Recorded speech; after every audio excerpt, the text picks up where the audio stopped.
Bon, tu sais que ce soir, il y a Franck Dubosc, hein. Alors, tu sais, hein, une consigne, hein. Il a pas envie qu'on lui parle des gilets jaunes, hein, parce On que peut le comprendre. je compte sur toi, Laurent. Tu me connais. Et maintenant, j'accueille Tom Villard.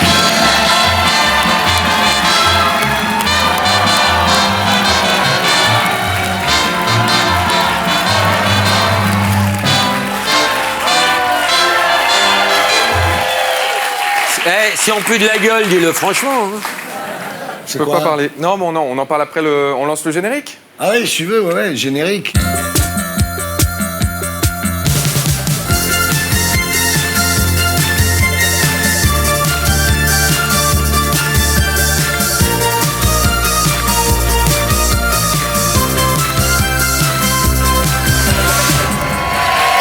Coucou les Martiens. Coucou les Martiens, effectivement. Alors je propose qu'on en parle après le deuxième générique. Hein. Je reviens un générique flashback. Allez.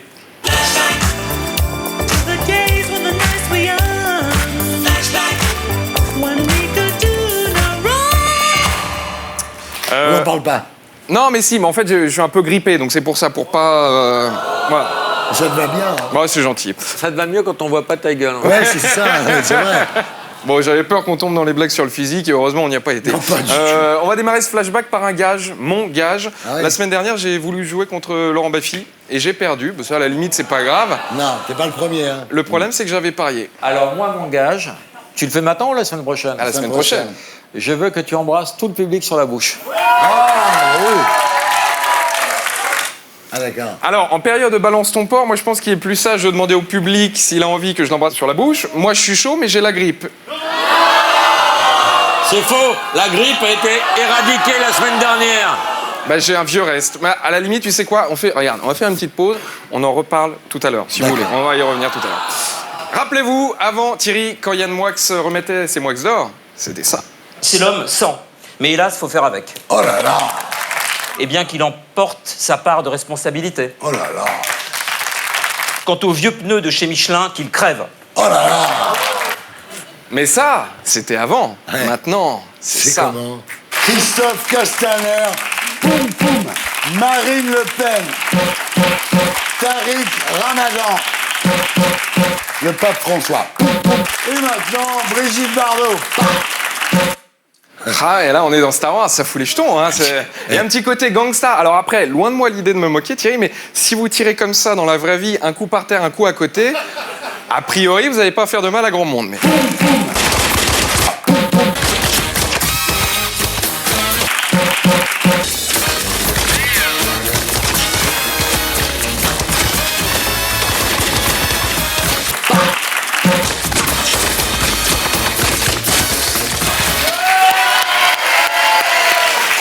Évidemment, OSS 117.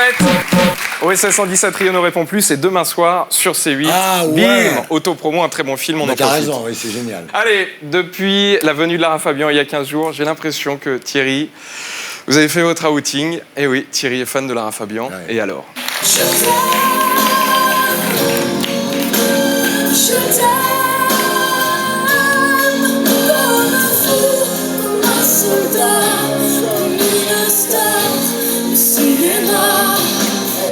C'est trop mignon et je suis sûr... C'est mon côté midinette. Non, non, mais alors, je trouve ça sincèrement Sous trop le costume mignon. noir se cache un Ouais. cœur de midinette. Ouais. Et sous le costume noir se cache sûrement une voix d'ange. Si on coupe la chanson et qu'on monte le micro Thierry, qu'est-ce que ça donne? Ça va être dur là.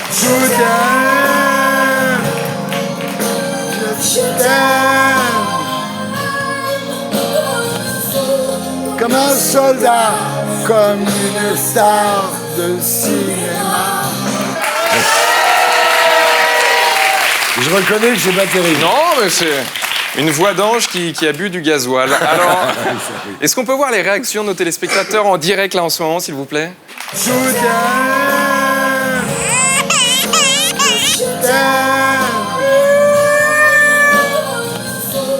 Comme un soldat, comme une star de cinéma. Bon allez Thierry, vous connaissez nos habitudes. Après flashback, c'est... Cuicui. Eh non, c'est flashback 2, le retour. Ah, voilà. The days when the nights were young,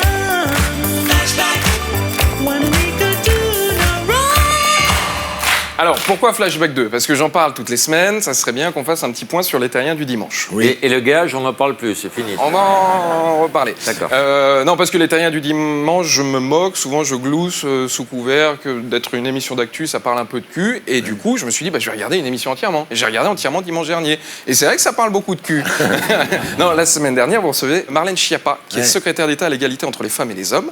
Et du coup, vous avez dit, on va faire gaffe, on va faire un truc classe, une thématique totalement appropriée. On fait une soirée bite.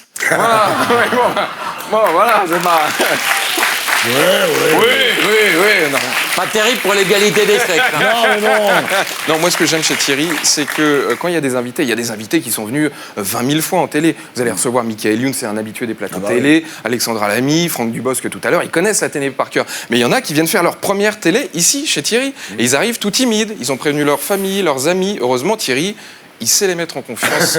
Bonsoir Alain Cassois, merci d'être avec nous. Merci. Alors, effectivement, vous avez du mal à bander, mais vous avez décidé de prendre les choses en main. Tout à fait. Et ça, c'est très bien. Alors, c'est un mec qui bande plus, il a découvert le massage prostatique, en fait. Voilà. Et là, d'ailleurs, aucune réaction de Marlène Schiappa, parce que l'égalité entre les femmes et les hommes, c'est que dans un seul sens. Parce que t'imagines si, alors, Corinne Pitouquet, vous avez des sécheresses vaginales non, c'est bizarre, quoi. Comment tu sais que dans le privé, je me fais appeler Corinne Pitouquet Parce que j'ai des... Il y a des gens qui parlent ou quoi?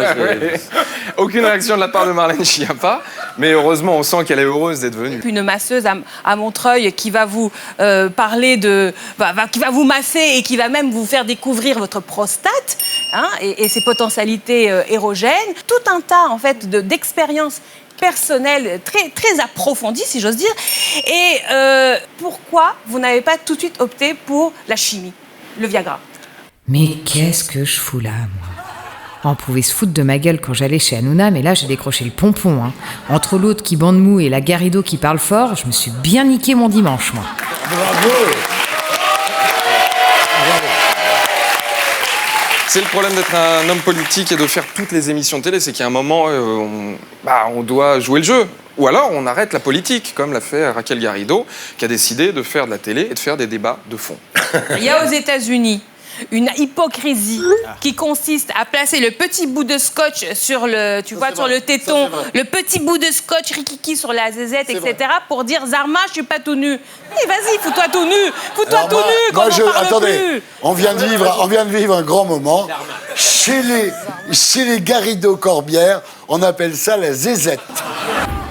Eh oui, chez les Garrido-Corbière, on dit la zézette. Mais ça, c'était la semaine dernière. Mais si vous voulez, on peut revenir à la mise à jour précédente, l'iOS Garrido 2.0, d'il y a 3 semaines. Ah ouais. Moi, je suis d'accord pour les poils de couilles et les poils de chatte. Ah bah voilà. Eh ben voilà. Il y a Laurent Baffy qui dit mais pourquoi je suis pas là le dimanche? Non, mais je comprends pas, parce qu'il aurait pu être président, Mélenchon, s'ils avaient dit le vrai programme. Pourquoi le dire après? Je sais pas. Alors, il n'y a pas que ça dans les terriens du dimanche. Il y a des chroniqueurs, il y a Franz-Olivier Gisbert. Rappelez-vous, il y a 5 mois, vous aviez fait croire que Fogg était tombé dans les escaliers.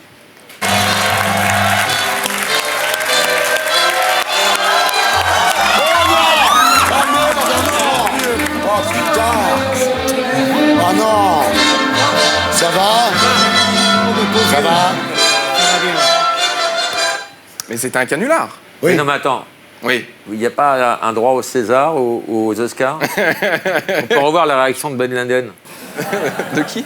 Ben Laden? Golnadel. Oui, est-ce qu'on peut revoir? Est-ce qu'on peut revoir sa réaction? Remettez-le. Oh putain! Oh non! Ça va? Ça va? C'est vrai que William, il arrive. Oh non! C'est un peu surjoué. Non, mais en revanche, la vraie santé de Franz-Olivier Gisbert, j'ai l'impression que tout le monde s'en fout. La semaine dernière, il a fait un début d'AVC et personne n'a rien dit. Regardez, là, les images, on est clac, tout va bien. Hop, là, ça commence à se barrer un peu du côté. Et là, clac, regardez, le visage se tord encore et personne ne dit rien. Michel Simès vient la semaine prochaine? Oui. On va en parler à Michel Simès, c'est très important. Allez, tout ce que vous avez dit de gentil, de méchant ou d'un peu enculé sur l'émission, c'est cuit. Ah, c'est cuit. L'amour est comme l'oiseau de Twitter. On est bleu de lui seulement pour 48 heures. Il y a eu beaucoup de tweets la semaine dernière et il y a aussi eu des articles, et on va en parler dans QuickQui. Un article par exemple de Voici qui dit Thierry Ardisson fait une blague limite sur Diams et met mal à l'aise son ami Vita. Est-ce qu'on peut vérifier l'extrait s'il vous plaît? Alors, est-ce que vous savez si votre ami Diams a eu le temps d'aller acheter un hijab de running chez Decathlon avant qu'il soit retiré de la vente? Je sais pas. En tout cas, je ne pense pas. Non, ben voilà. Oui, je pense son Ben film ouais, non, mais- malaise. alors, vous savez comment ça se passe? Oui. Voici fait ça, et il y C'est a repris par tout le monde. 20 connards qui sont vraiment, ça doit être des Non, c'est- stagiaires, oui.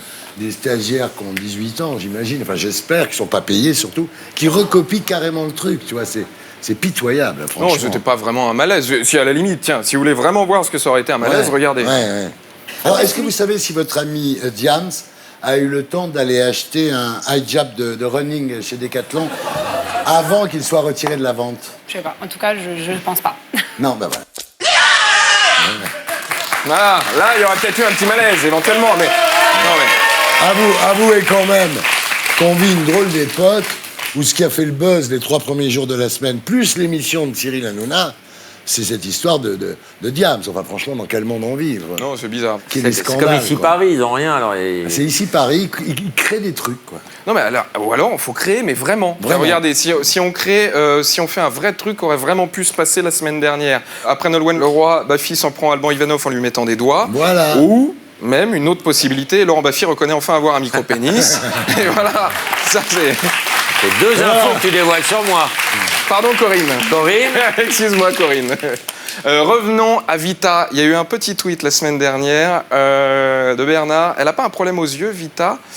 Je me suis fait la même réflexion. Bon Bah oui, en fait, c'est pas qu'elle cligne des yeux, c'est qu'elle est en appel de phare permanent, quoi. Il y a la tournée Bayonne le 5 avril, Nice le 18 avril, Lille le 29 avril.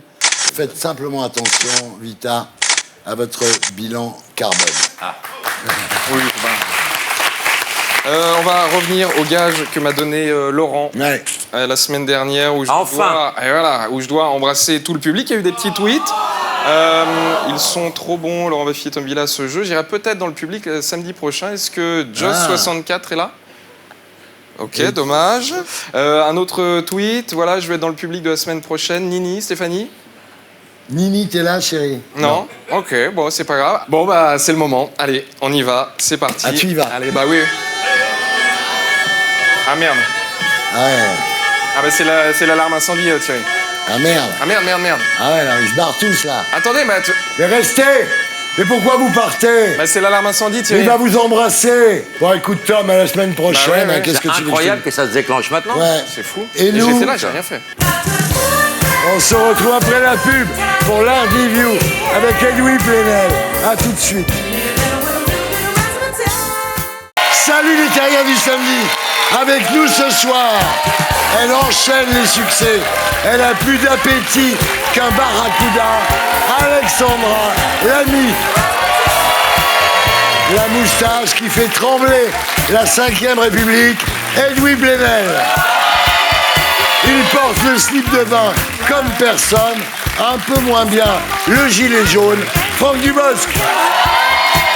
On a plus vu ses fesses que celles de Rocco Siffredi, mais maintenant, il fait acteur, Michael Youn. Et aussi, la battle, pour sauver la planète, faut-il arrêter de se reproduire? Les Moix d'or, les infos de Bizot et Laurent Baffy. 7 milliards de terriens.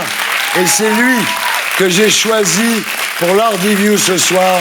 J'accueille Edoui Plenel.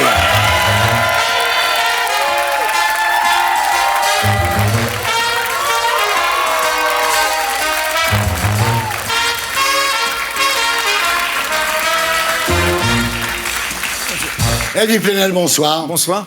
Avant de passer à l'Hardiview, le magnéto de Blacko, Serge. 1952, Edoui Plenel naît à Nantes. Il a 3 ans lorsque son père est nommé au rectorat de Martinique. Lors des émeutes de 59, son père prend parti contre le colonialisme français, ce qui lui vaudra d'être révoqué par De Gaulle lui-même. Il part alors enseigner en Algérie, où Edoui passera son mai 68. En 70, Edoui s'installe à Paris, où il renonce aux études pour militer à la LCR. Sous le pseudo de Joseph Krasny, il écrit dans Rouge, le journal des trotskistes. 1980. De retour du service militaire, Edoui est embauché au Monde. Il devient le spécialiste de la police et tisse son réseau d'informateurs au ministère de l'Intérieur. Mitterrand se méfie de lui au point de le faire mettre sur écoute. Ça n'empêche pas Edoui de sortir des scoops, comme l'affaire du Rainbow Warrior, qui pousse le ministre de la Défense Charles Hernu à la démission. Ce sont 2 nageurs de combat de l'armée française qui sont repartis quelques temps après l'attentat, l'un par l'Australie, Sydney, et l'autre par la Nouvelle-Calédonie, et qui sont responsables de cet attentat. Il lui arrive aussi de se tromper, comme en 91, lorsqu'il accuse le PS d'être financé par Noriega, le dictateur du Panama. 1994. Soutenu par Alain Minck et Jean-Marie Colombani, Edoui prend le contrôle de la rédaction du Monde, dont il devient le directeur en 96. En 2002, les ventes ont progressé de 20% et Le Monde devient le premier journal français. Oui, mais voilà, l'année suivante, un livre de Pierre Péan dénonce l'autoritarisme d'Edoui et ses obsessions trotskistes. Affaibli, Plenel quitte Le Monde en 2004. 2007. Edoui rebondit en lançant Mediapart, un journal en ligne et payant. En 2010, les ventes décollent quand Plenel accuse Éric Woerth d'avoir recueilli des fonds auprès de Liliane Bettencourt pour financer la campagne de Sarkozy. Woerth sera relaxé par la justice, mais Mediapart est lancé. En 2013, Mediapart obtient la tête de Cahuzac qui cachait de l'argent en Suisse. En 2015, Edoui s'affiche avec Tariq Ramadan après les attentats de Charlie. 2 ans plus tard, il est à son tour épinglé à la une de Charlie quand Ramadan est accusé de viol. 2019. Edoui Plenel est devenu la référence du journalisme d'investigation. Mais au-delà des faits, il défend avant tout ses idées. Pas étonnant donc que son dernier livre prenne la défense des Gilets jaunes. Pas étonnant non plus qu'il soit ce soir chez Ardisson.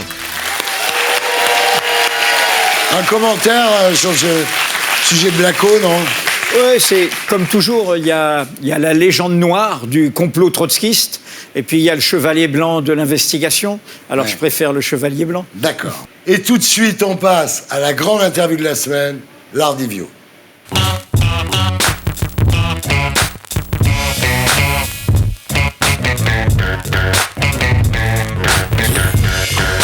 Edoui Plenel, rebonsoir. Alors je sais que vous prenez les choses avec un grand esprit de sérieux souvent, et que vous n'êtes pas fan des bavardages et du chit-chat, n'empêche. Est-ce que vous savez qui était Edoui? Un roi saxon du Xe siècle qui est mort à 19 ans dans la débauche après avoir épousé sa belle-mère. Oh putain! Ah là là!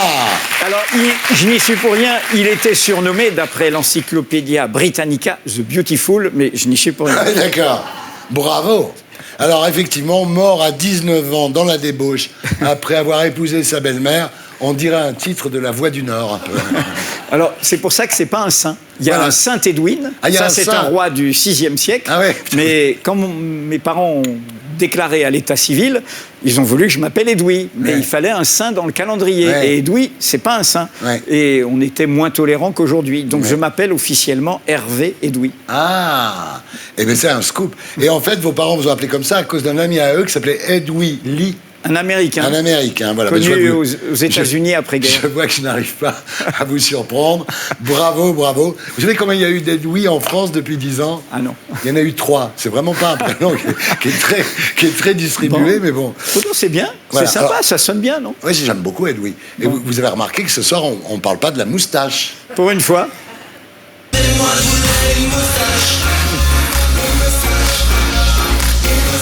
Un peu quand même. Edoui Plenel, la moustache de la colère, ça vous va? Ouais. C'est pas mal, moi je trouve. Bon, on passe à l'actu.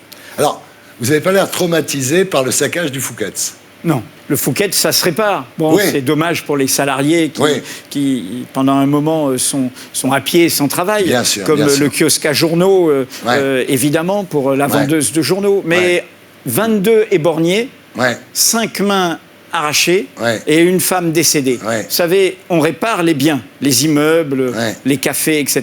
Mais perdre un œil, perdre une main, ça ne se répare pas. Alors en même temps, c'est vrai que le Fouquet's, c'était surtout Sarkozy. Macron, c'était plutôt la Rotonde. Ce qu'il aurait fallu incendier, c'est la boîte de nuit de Castaner.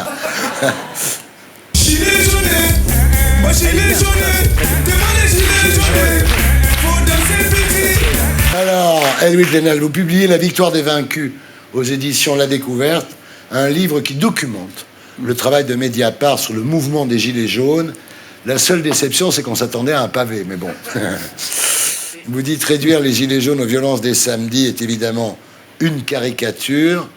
Et ne pas les dénoncer, ces violences, c'est quoi? C'est pas ça. Bien sûr que la violence, ça aide jamais. Comme la haine, hein, il vaudrait mieux pouvoir s'en passer. Mais penser qu'il n'y a qu'une violence, cette violence contre les biens, parce qu'ils n'ont pas attaqué les personnes, c'est ne pas voir les autres, pas de voir la violence de tous les jours, la violence sociale, la violence symbolique, la violence des gens qui ne peuvent pas finir leur mois, petit salaire, petite retraite. Et puis l'autre violence, et l'entêtement du pouvoir depuis plus de 4 mois maintenant. Il n'y a pas de solution répressive à un mouvement social comme celui-là. Et donc, s'entêter dans la violence répressive, c'est faire ce maintien de l'ordre contestable. Hein, c'est documenté quand même. Ah oui, c'est jamais été aussi violent. Non, mais c'est vrai qu'au départ, c'était des papiers et des mamies qui faisaient des tartes aux pommes sur des ronds-points l'après-midi. C'est vrai que c'était pas très dangereux. Après, c'est devenu un peu plus dangereux avec les Black Blocs, etc. Mais ça, c'est la marge. Ouais. Le gros des Gilets jaunes est pacifique. Il pose des questions démocratiques, des questions sociales. Alors, c'est clairement un événement historique. Vous dites un surgissement spontané du peuple qui déborde des organisations installées, bouscule les commentateurs professionnels, affole les gouvernants en place. En fait, c'est une révolution. On va voir. Décréter une révolution d'en haut, c'est le peuple qui décide. Hein. Peut-être que les Gilets jaunes seront vaincus. L'entêtement de Macron, c'est de rien céder, au fond. Il a un peu cédé quelques mesures sociales à la fin de l'année, mais il ne veut rien céder sur ce que j'appelle dans le livre, en prenant une vieille formule, la question de banquet. Dans les Gilets jaunes, vous savez, il y a des petits patrons, il y a des retraités, il y a des femmes seules, il y a des travailleurs pauvres, il y a des gens qui n'ont pas mis le même bulletin de vote, qui parfois ne se parlaient jamais et qui tout d'un coup discutent. Et tout d'un coup, ces gens-là, partie de la question de l'injustice fiscale, l'idée on paye tous trop alors qu'il y a une petite minorité qui paye moins, eh bien ces gens-là se sont retrouvés sur la question qui unifie, qui est la question démocratique. C'est ça qui revient comme un boomerang dans la figure de Macron. À quelle révolution celle-ci vous fait-elle le plus penser? 1789, 1830, 1848, 1871 ou 1968? Alors, vraiment, les références que je convoque dans le livre, c'est le 19e siècle. C'est vraiment... D'ailleurs, ça a duré beaucoup plus longtemps que mai 68. C'est pas un monôme étudiant, ni une grande grève ouvrière. C'est totalement inédit par rapport à 68. Et pour moi, ça me fait vraiment penser, là où se sont faites nos premières conquêtes démocratiques et sociales. Les Trois Glorieuses de 1830, février 1848, juin 1848. Là, il n'y avait pas de parti encore. Il n'y avait pas d'avant-garde qui se sentait propriétaire. Il y avait ce peuple d'en bas, ce peuple de peu. Comme disait Macron, il y a des gens qui ne sont rien. Mais non, ils sont tout. Ils sont le peuple. Ils créent les richesses. Et à un moment, ils s'invitent au banquet. Et ils s'invitent au banquet en disant « La République, c'est nous ». Et ce que je veux dire, c'est que Macron est... Contrairement à ses promesses, il avait dit une révolution démocratique profonde. C'était même le titre de son livre. Bien sûr, une révolution. Et il avait dit, je vais écouter tout le monde. Il avait dit, il y a un vieux monde qui n'a pas écouté, je vais être un nouveau monde. Et il symbolise, alors qu'il est le plus jeune président de la Ve République, il s'est mis dans le costume du vieux monde. Et De Gaulle est plus démocrate que lui. Face à une crise comme mai-juin 68, De Gaulle, il a pris toutes les respirations démocratiques. Il a fait démocratiques. Grenelle déjà, oui. Le Grenelle, augmentation du SMIC, 35%. En Espagne, il vient d'être augmenté de 22%. On pourrait le faire, et ce serait bon pour la croissance. Augmenter les plus bas salaires, 35% en 68. Ça n'a pas appauvri le pays, ça a boosté la croissance et le dynamisme de l'économie. Grenelle, dissolution de l'Assemblée, nouvelle majorité, changement de Premier ministre et de gouvernement, référendum et démission. Il a tout fait. Il a tout fait. Et Macron ne fait rien. Ce qui se passe, en fait, c'est que le pouvoir politique, financier, médiatique, contesté par les Gilets jaunes, ne peut pas changer le système, puisqu'il est le système. Alors qu'est-ce qu'il fait à la place? C'est ce que vous dites. Il disqualifie le peuple en disant extrémiste, raciste, antisémite, foule haineuse, lèpre brune, ligue factieuse. C'est-à-dire qu'en fait, on critique les adversaires plutôt que de discuter avec eux. On les disqualifie et du coup, il y a du mépris. Et ce qui m'a vraiment choqué, c'est ce mépris social. Alors, vous qui avez toujours été révolutionnaire, vous devez être content. Je ne sais pas si on peut décréter. Non, franchement, non, honnêtement, toute votre vie, vous avez espéré la révolution. Non. Les révolutions qu'il y a eu dans d'autres pays n'étaient pas toujours convaincantes, on est d'accord. Là, d'un seul coup, vous êtes témoin de votre vivant d'une révolution. Vous devez être content. Je suis content, mais surtout, je pense, sérieusement, si on croit ce qu'on raconte, et que vous racontez toutes les semaines, sur la catastrophe climatique, sur le fait que la montre tourne, qu'on est dans une crise de civilisation, que le tout vivant du monde est menacé, si on croit ce qu'on croit sur l'impossibilité d'un monde commun quand il y a une captation des richesses à ce point par une toute petite minorité, si on croit la nécessité non pas de pouvoir autoritaire comme il y a de plus en plus un peu partout, y compris issu des urnes, mais d'une délibération démocratique. Bien, si on croit tout ça, comment on va l'obtenir? On ne va pas l'obtenir parce qu'ils vont nous le donner. On va l'obtenir parce que des gens dans la rue, le plus massivement possible. Tout a été gagné par les combats, évidemment, voilà. Les congés payés, tout ça. Et ce qu'il faut souhaiter, c'est que les Gilets jaunes fassent comme le peuple algérien, avec autant d'humour, le plus massivement possible. Vous dites que nos institutions révèlent le pire des présidents, l'hystérie de Nicolas Sarkozy, l'endormissement de François Hollande et l'égotisme d'Emmanuel Macron. Il y a un problème de narcissisme. C'est-à-dire que son livre s'appelait Révolution, mais finalement, Louis XVI, c'était lui. Oui, Louis XVI n'était pas le pire des rois, comme vous savez. Mais du coup, justement, à s'entêter, à ne pas entendre. Ce qu'a ajouté Macron, à ma grande surprise, c'est qu'il y a ajouté la morgue, les Gaulois réfractaires au changement. Vous avez qu'à traverser la route pour aller trouver un boulot, ces gens qui ne sont rien dans une gare, etc. La morgue sociale. Et ça, c'est pas possible. Vous êtes le président de tous les Français. Faut descendre. Emmanuel comme un soleil, Emmanuel toujours plus belle, Emmanuel devant mes yeux, la vraie. Alors, Edwy Plenel, quelle affaire Mediapart a-t-elle laissé passer? Aucune. Non. Sincèrement, aucune. Ce qu'on a laissé passer, c'est ce qu'on ne pouvait pas sortir. Quand a-t-on réussi à vous faire partir sur des fausses pistes? C'est arrivé. Vous l'avez rappelé, un grand reportage pour le 5e centenaire de la découverte de l'Amérique. On me sert sur un plateau une affaire à Panama, un scandale à Panama. Je me prends pour un grand reporter, comme un écrivain voyageur. Je vérifie pas, je raconte. Ce document était faux. Donc il y avait peut-être une histoire vraie, mais quand on s'est trompé, on s'est trompé. D'accord. Le coffre de Benalla, c'est quand même énorme l'histoire du coffre. La perquisition chez Benalla. C'est-à-dire les flics ne rentrent pas, ils disent on revient demain matin. Et le lendemain matin, ils reviennent, il n'y a plus le coffre. Vous êtes dessus? Bien sûr. Et c'est d'ailleurs grâce à Mediapart que vous savez qu'ils se sont concertés. Les audios tout à fait légitimes, contrairement à ce qui a été dit même ici chez vous par un maître du barreau. Mais les avocats ont la libre parole. Je parle de M. Dupond-Moretti. Mais nos audios sont considérés. Cette semaine, la justice a dit ils sont utiles, ils sont intègres, ils n'ont jamais été trafiqués. Et ils montrent que Benalla et Kras, comme deux petits délinquants, se concertent pour effacer les preuves. Pas seulement sur le coffre. Sur le contrat russe. Parce que quand même, il y a cette histoire russe. Alors, quant au coffre, on est dessus. On sait même un petit peu où il s'est trimballé. On sait même où il s'est trimballé.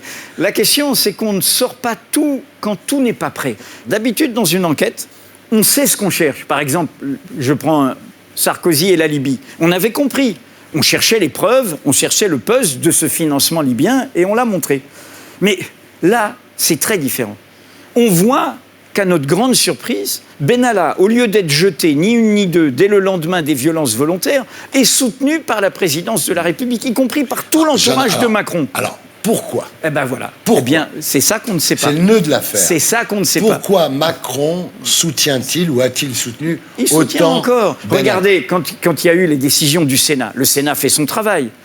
Qu'on soit député ou sénateur, on est élu pour faire la loi et contrôler l'exécutif. Donc le Sénat voit un dérèglement. C'est une affaire d'État, puisque c'est un dérèglement de l'État. Ils font leur boulot, et ni une ni deux, le Premier ministre, quand même, le président de l'Assemblée nationale, tous se mettent à bouder le Sénat, comme si le Sénat avait fait un coup d'État. Le Sénat n'a fait que ce qu'il devait faire. Alors pourquoi? Qu'est-ce qu'il cache? Qu'est-ce qu'il protège? Eh bien, justement, la particularité de l'affaire Benalla, c'est que je ne le sais pas. Ah, même vous? Eh ben non. Et c'est ça qu'on cherche. C'est désespérant. Et je vais même vous dire, et c'est ça qui est excitant, plus on trouve des nouveaux éléments du puzzle, plus on ne comprend pas. Donc c'est un bon feuilleton. Oui, c'est un polar. Est-ce que parfois l'idéologue ne prend pas le pas sur le journaliste? non. Je crois vraiment, on a de la passion à Mediapart. J'ai de la passion démocratique. Quand on me dit qu'est-ce que c'est que Mediapart, je dis c'est un journal radicalement démocratique. La radicalité, ça veut dire prendre les questions à la racine. Ouais. Donc on a une passion en lien avec la société. Mais ce n'est pas une passion d'en haut. Justement, c'est ce que je raconte sur les gilets jaunes. Tous les idéologues, ils ont regardé, qu'ils soient de droite ou de gauche, ils ont voulu mettre les gilets jaunes dans un cadre. Ouais. Donc ils les ont jugés avant même d'aller regarder. Qu'est-ce qu'a fait Mediapart? On a été humblement, concrètement, travailler et regarder. Donc, on n'est pas des idéologues, on est des passionnés. Très bien. Alors, dernière question. Dernière question. Votre moustache a-t-elle été déjà mal peignée sur un plateau de télé? Je fais comme ça, mais... Vous la peignez? Non, oui, j'ai un petit peigne le matin. Vous faites maquiller? Non, le matin. Le matin, c'est le matin, elle est peignée pour toute la journée. Oui, bah, elle tient. Vous avez vu l'image, parfois, je l'ai vue comme ça. Ouais. Mais vous savez, il y a une complicité sur la moustache qui est comme ça. Parfois, il y a de l'inconscient dans les choix. Bon, il se trouve que très tôt, j'ai porté la moustache, je voulais me vieillir et tout. Ouais. Même la barbiche, hein, on l'a vu un petit peu. Ouais. Mais il se trouve que je suis né en 52. Ouais. En 52... Georges Brassens sort son premier disque avec sa chanson-titre, La mauvaise réputation. Oui, c'est vrai. Et je dis souvent, l'hymne du journalisme que je défends, du journalisme indépendant, c'est la mauvaise réputation. Les braves gens n'aiment pas que l'on suive une autre route que... Au village sans prétention, j'ai mauvaise réputation. Je me démène ou que je reste quoi, je passe pour un je ne sais quoi.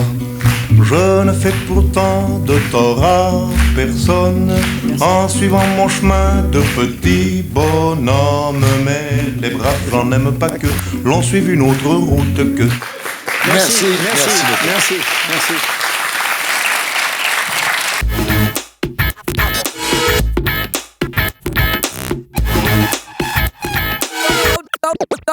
Go down.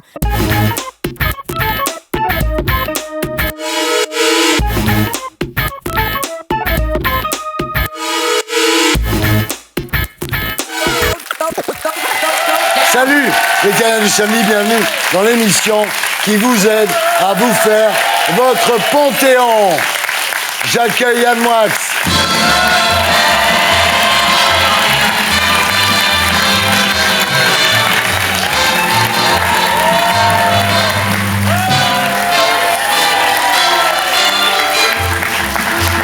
Ça va Yann? À ta vie, ça marche de l'autre côté aussi. Faites voir, remettez-moi.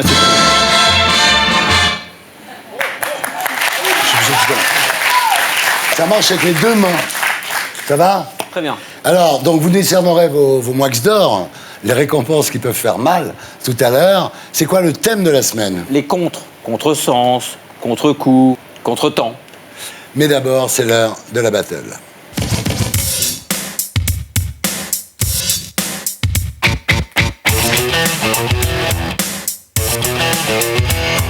Battle de ce soir, pour sauver la planète, faut-il arrêter de se reproduire?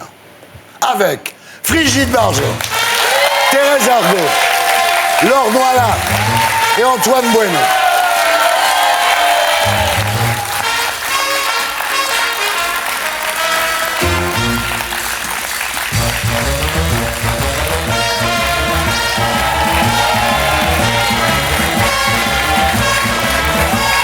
Oui, très bien, l'escalier, bravo. Hein. Tu étais un peu inquiète, Frigide, non? Je suis pas tombée. Ben non, t'es pas tombée, c'est l'essentiel. dingue. Frigide Bardot, bonsoir. Bonsoir. Vous êtes humoriste, polémiste, militante.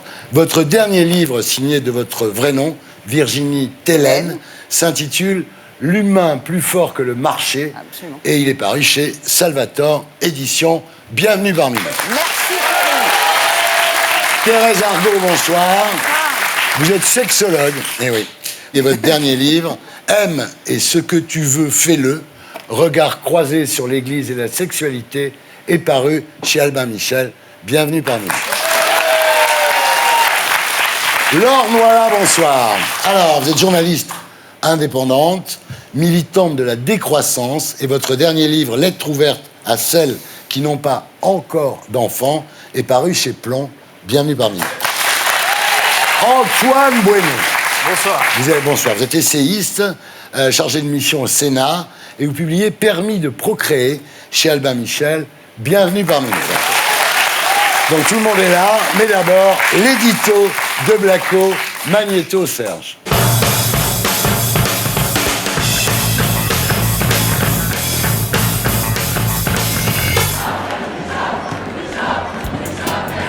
C'est bien facile de dénoncer toutes ces multinationales qui nous aspergent de pesticides et polluent l'atmosphère. Mais toi, oui, toi, le terrien du samedi, que fais-tu concrètement pour sauver la planète ? Un terrien responsable se doit de réduire son empreinte carbone. Mais comment faire ? Installer des ampoules basse consommation, c'est 200 kg de carbone en moins dans l'atmosphère. Devenir vegan, c'est plutôt 1 tonne en moins. Annuler un voyage en avion, c'est facilement 2 tonnes.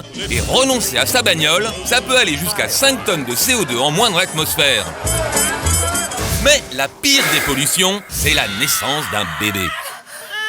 À la naissance, l'être humain paraît inoffensif. Oh, regardez-moi ce qu'il est chou! Sauf qu'après, ça bouffe des steaks, ça roule en diesel et ça voyage en avion.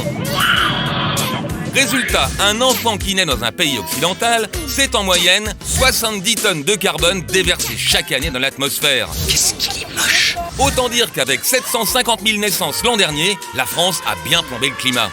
Pour limiter ce désastre écologique, certains militants écolos ont donc choisi de se faire stériliser pour être sûrs de ne pas avoir d'enfants. Alors j'ai fait une vasectomie. Pourquoi vous avez décidé de faire ça ? J'ai choisi dans ce contexte-là de, d'une part, limiter mon impact en n'ayant pas d'enfants. Impact environnemental ? Impact environnemental, absolument. Et d'autre part, de ne pas imposer cette vie-là à un procréé potentiel. La lutte contre la surpopulation a aussi ses théoriciens, comme Antoine Bueno, qui vient de publier Permis de procréer. Le seul outil dont on dispose aujourd'hui pour véritablement faire face à l'enjeu environnemental, c'est notre démographie. Au niveau national, il plaide pour l'instauration d'un permis d'avoir des enfants. L'administration. Plutôt que de laisser les couples décider par eux-mêmes, on embaucherait des fonctionnaires pour décider qui a le droit de faire des enfants. Au niveau mondial, Bueno propose de taxer les naissances. La naissance d'un Américain aujourd'hui est une bien plus mauvaise nouvelle pour la planète que la naissance de 10 Nigérians dans le même temps. Les pays riches paieraient pour faire des enfants, tandis que les pays pauvres recevraient de l'argent à condition de faire moins d'enfants. En effet, c'est paradoxal, mais pour protéger nos enfants d'un désastre écologique, la meilleure solution, c'est de ne plus faire d'enfants. Et voilà, c'était l'édito de Blacko, mise en image de Julien Grappe. Bravo à tous les deux. Alors, pour sauver la planète, faut-il arrêter de se reproduire ? On peut se poser la question quand on sait que élever un enfant européen a un coût écologique comparable à 620 trajets Paris-New York. Alors Antoine Bueno, on commence avec vous. Donc, Permis de procréer, le livre que vous publiez chez Albin Michel, dans lequel vous écrivez « Quand on n'a pas d'enfant, on peut se dispenser de trier les poubelles ». Oui, alors il y a des études qui sont très claires, j'invente rien du tout, c'est des chiffres parfaitement scientifiques, parfaitement sérieux. Il y a des gestes écologiques que chaque individu peut avoir pour réduire son impact environnemental. Il y en a 4 principaux, par exemple ne pas avoir de voiture, ne pas prendre l'avion ou devenir vegan. Et le 4e, c'est celui qui est bien plus fort que tous les autres, 24 fois plus fort que le plus fort des 3 autres, c'est ne pas avoir d'enfant. Oui, et là donc Antoine, vous avez eu une idée, le permis de procréer, donc, pour déterminer dans quelles conditions une nouvelle vie humaine peut être mise au monde. Alors justement, comment ça se passerait alors ? Qui aurait le permis de procréer ? Alors déjà, à peu près tout le monde. C'est ça la particularité, c'est que évidemment le titre de mon livre, il fallait bien qu'il accroche, donc il est un petit peu choc, mais il a son importance parce que rentrer dans une démarche de permis, ça change son rapport à la procréation, mais il ne s'agit en aucun cas de former à la parentalité ou d'autoriser ou d'interdire d'avoir des enfants, c'est accompagner des projets parentaux en abandonnant complètement les politiques natalistes et en customisant en quelque sorte, c'est-à-dire en individualisant la politique familiale par la signature d'un contrat de parentalité. Imagine, on ne s'empêchera pas les Français de faire des enfants. Si vous leur dites qu'ils peuvent en faire 10, ils en feront 10 par exemple. Ah bah, de toute façon, moi, ce que je propose n'est absolument pas totalitaire, contrairement à ce que j'ai pu voir courir sur la toile. En revanche, sur les pays comme les pays d'Afrique, vous êtes quand même un peu plus totalitaire. Là. Ah non, absolument pas, parce que pour les pays d'Afrique, en fait, ces pays-là, aujourd'hui même, c'est pas forcément celui de tout le monde, mais ils mettent en œuvre des politiques dénatalistes, sauf qu'ils n'ont pas les moyens de le faire. Et moi, ce que je propose, c'est un mode de financement des politiques dénatalistes des pays en développement, c'est-à-dire du planning familial et de l'éducation des filles partout dans le monde, en créant un outil que j'appelle un marché mondial des droits à procréer. D'accord. Alors, Brigitte Bardot, vous étiez l'égérie de la manif pour tous. Ça doit vous rendre dingue, vous, le permis de procréer. On ne peut pas, aujourd'hui, empêcher des procréations, parce que, de toute façon, il y a une différence entre la procréation dans les pays occidentaux. Nous sommes à un taux de fécondité qui est bien en dessous. Ouais. Et, en revanche, en Afrique, là, on a un taux de fécondité qui explose. Moi, en fait, j'aurais encore une autre proposition à faire. Il faut aller éduquer, effectivement, les populations africaines ou les populations en voie de développement, et notamment de l'éducation à la contraception. Vous avez un neveu qui ne veut pas d'enfant. Oui, j'ai un neveu qui ne veut pas Et d'enfant. vous dites, on en est là, une génération entière qui ne veut plus se reproduire. Mais ça veut dire que ces enfants sont totalement dépressifs aujourd'hui. Oui, alors. Ils sont responsables. En arriver à cela, mais oui, mais pardon, on a aussi des ayatollahs vers de terre qui sont apocalyptiques, qui nous expliquent, comme le Congrès Non, de vous disait propose en de regarder le monde tel qu'il 1977, est. pardon, qu'on allait tous mourir de malnutrition. Aujourd'hui, ceux qui meurent, c'est les gens qui sont gros et qui ont le diabète. Hein. On est arrivé à... Il y a encore 200 millions de personnes qui sont 200 millions qui sont mal nourries. Mais très honnêtement, c'est la surconsommation aujourd'hui qui fait mourir. Et par ailleurs, que nos jeunes générations en soient réduites comme le monsieur qu'on a vu tout à l'heure, enfin c'est désespérant. Enfin, c'est désespérant de dire je vais sauver l'humanité en la faisant mourir. Non, d'abord, on a tous un libre arbitre, quoi. Si on n'a pas envie de faire d'enfant, merde, c'est notre droit le plus strict. Et si on a envie de l'inscrire dans notre corps pour pas avoir le risque de prendre soit de la contraception qui est bourrée de chimie, soit d'avoir un accident, une paternité qu'on nous reprochera plus tard, parce que c'est le cas d'un homme, ok, bon, on y va, on va se faire vasectomiser, ça coûte pas grand-chose, ça fait... Mais en fait, il faut aussi s'imaginer que des gens aiment tellement les enfants qu'ils n'en font pas. Parce que le 21e siècle, sur la seconde partie du 21e siècle, ça va être une sacrée boucherie. Laure Noyla, dont vous êtes journaliste, militante de la décroissance, nullipare, ce qui veut dire que vous n'avez pas d'enfants. Vous dites, ne pas faire d'enfants, c'est pas seulement une lubie d'écolo radical mal baisé, c'est aussi un truc philosophique d'empathie avec l'ensemble du vivant. Alors, d'abord, je milite pour une forme de libre arbitre. Ouais. Et ensuite, je milite pour qu'on réintroduise dans nos modes de vie, nos modes de pensée, nos façons d'être au monde, à la question de la limite. J'aimerais bien qu'on réintroduise la question de la limite. Très bien. La limite, c'est-à-dire, on a un hubris parental, on a un hubris consumériste, on est là à vouloir tout de suite, maintenant, n'importe quoi. Et c'est valable. Au départ, ce livre, c'était une enquête sur la PMA. J'ai été étonnée, frappée par ce désir de maternité de certaines femmes qui ont déjà passé la limite naturelle, qui n'ont pas de mec et qui se disent « Waouh, la technologie médicale procréative va me permettre d'avoir un enfant, je peux donc dépasser mes limites. » Et c'est là où la question environnementale rentre en ligne de compte. On ne peut pas faire tout ce qu'on veut, et encore moins quand on est 8 milliards, avec le même désir à l'intérieur d'être des consommateurs qui voulons une bagnole, un steak et des vacances. Et ça ne va pas pouvoir tenir sur une planète aux ressources finies. Et il n'y a que les fous et les économistes qui croient que les limites sont complètement impossibles à mettre en place. Thérèse Argot, donc vous êtes sexologue, mère de 3 enfants, issue d'une famille de 8 enfants. Oui. Hein, et pour vous, le problème n'est pas la démographie, mais la société de consommation. Parce que vous dites, finalement, l'enfant est devenu un produit de consommation comme un autre. Donc, d'où l'idée d'en avoir plein, quoi. Mais oui, parce que si on arrive à avoir ce débat aujourd'hui, c'est qu'il s'est passé quelque chose au XXe siècle, c'est l'arrivée de la contraception qui a permis d'avoir un enfant quand je veux, comme je veux, avec qui je veux. Et finalement, cette transformation de la société fait qu'aujourd'hui, on arrive à ce débat. Pour moi, il y a une incohérence fondamentale dans cette prise de position de limiter le nombre d'enfants, ou même de décider de ne pas avoir d'enfants pour sauver la planète. Pourquoi est-ce que c'est incohérent ? Parce qu'on ne peut pas prôner... D'abord, c'est un écologisme mortifère, absolument déprimant. Bah et oui. pourquoi est-ce qu'il y a une incohérence fondamentale ? C'est que vous proposez 2 choses. Vous proposez une première chose, c'est d'aller éduquer les filles. Et on a parlé d'éducation des filles. Et on a parlé, en fait, finalement, de comment est-ce qu'on va faire pour diminuer, voire à ne éducation pas... des filles, ça veut dire aller à l'école. Donc, Pour résoudre ce problème-là, pour ne pas procréer, il va falloir faire 2 choses, l'éducation des filles et aussi le planning familial. Alors parlons-en du planning familial, parce que c'est gentil de dire ne pas procréer. Alors on pourrait peut-être plutôt proposer ne pas baiser et comme ça on va sauver la planète. Excuse-moi, je suis un peu vulgaire, mais vu le sujet, on pourrait peut-être y aller. C'est vrai que si à chaque fois qu'on baise, on prend. Alors justement. Sauf chez les catholiques. Le planning familial, c'est justement pour baiser, c'est pour créer.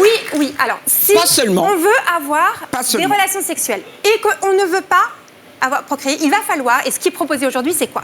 La contraception, l'avortement. La contraception hormonale, qui est majoritairement utilisée par les femmes et qui est promue dans le monde entier, elle pollue. Elle pollue d'abord le corps des femmes, notre propre nature. Comment Prenez un écologisme qui part du principe qu'il faudrait polluer le corps des femmes et leur propre nature. Autre chose, on parle de vasectomie. Tiens, c'est intéressant. Comment promouvoir le respect de la nature, le respect de l'environnement en altérant son propre corps et sa propre nature? Il me semble que c'est intrinsèquement incohérent.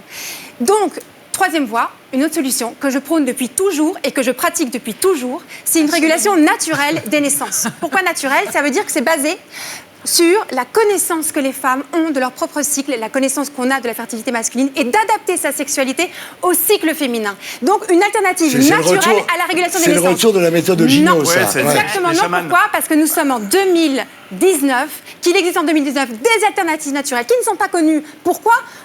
On peut se poser la question, entreprises pharmaceutiques, tout un mouvement, une idéologie qui empêche la transmission de ces méthodes-là. Et pour moi, il me semble qu'il y a une autre solution. Et donc, ce que dit Thérèse, en fait, c'est vrai, elle dit comment peut-on être écolo en commençant par polluer son propre corps? Oui, non, mais parce que il faut mettre en face à face les véritables enjeux. C'est-à-dire que la pollution de la capote, bah oui, c'est sûr, c'est du latex.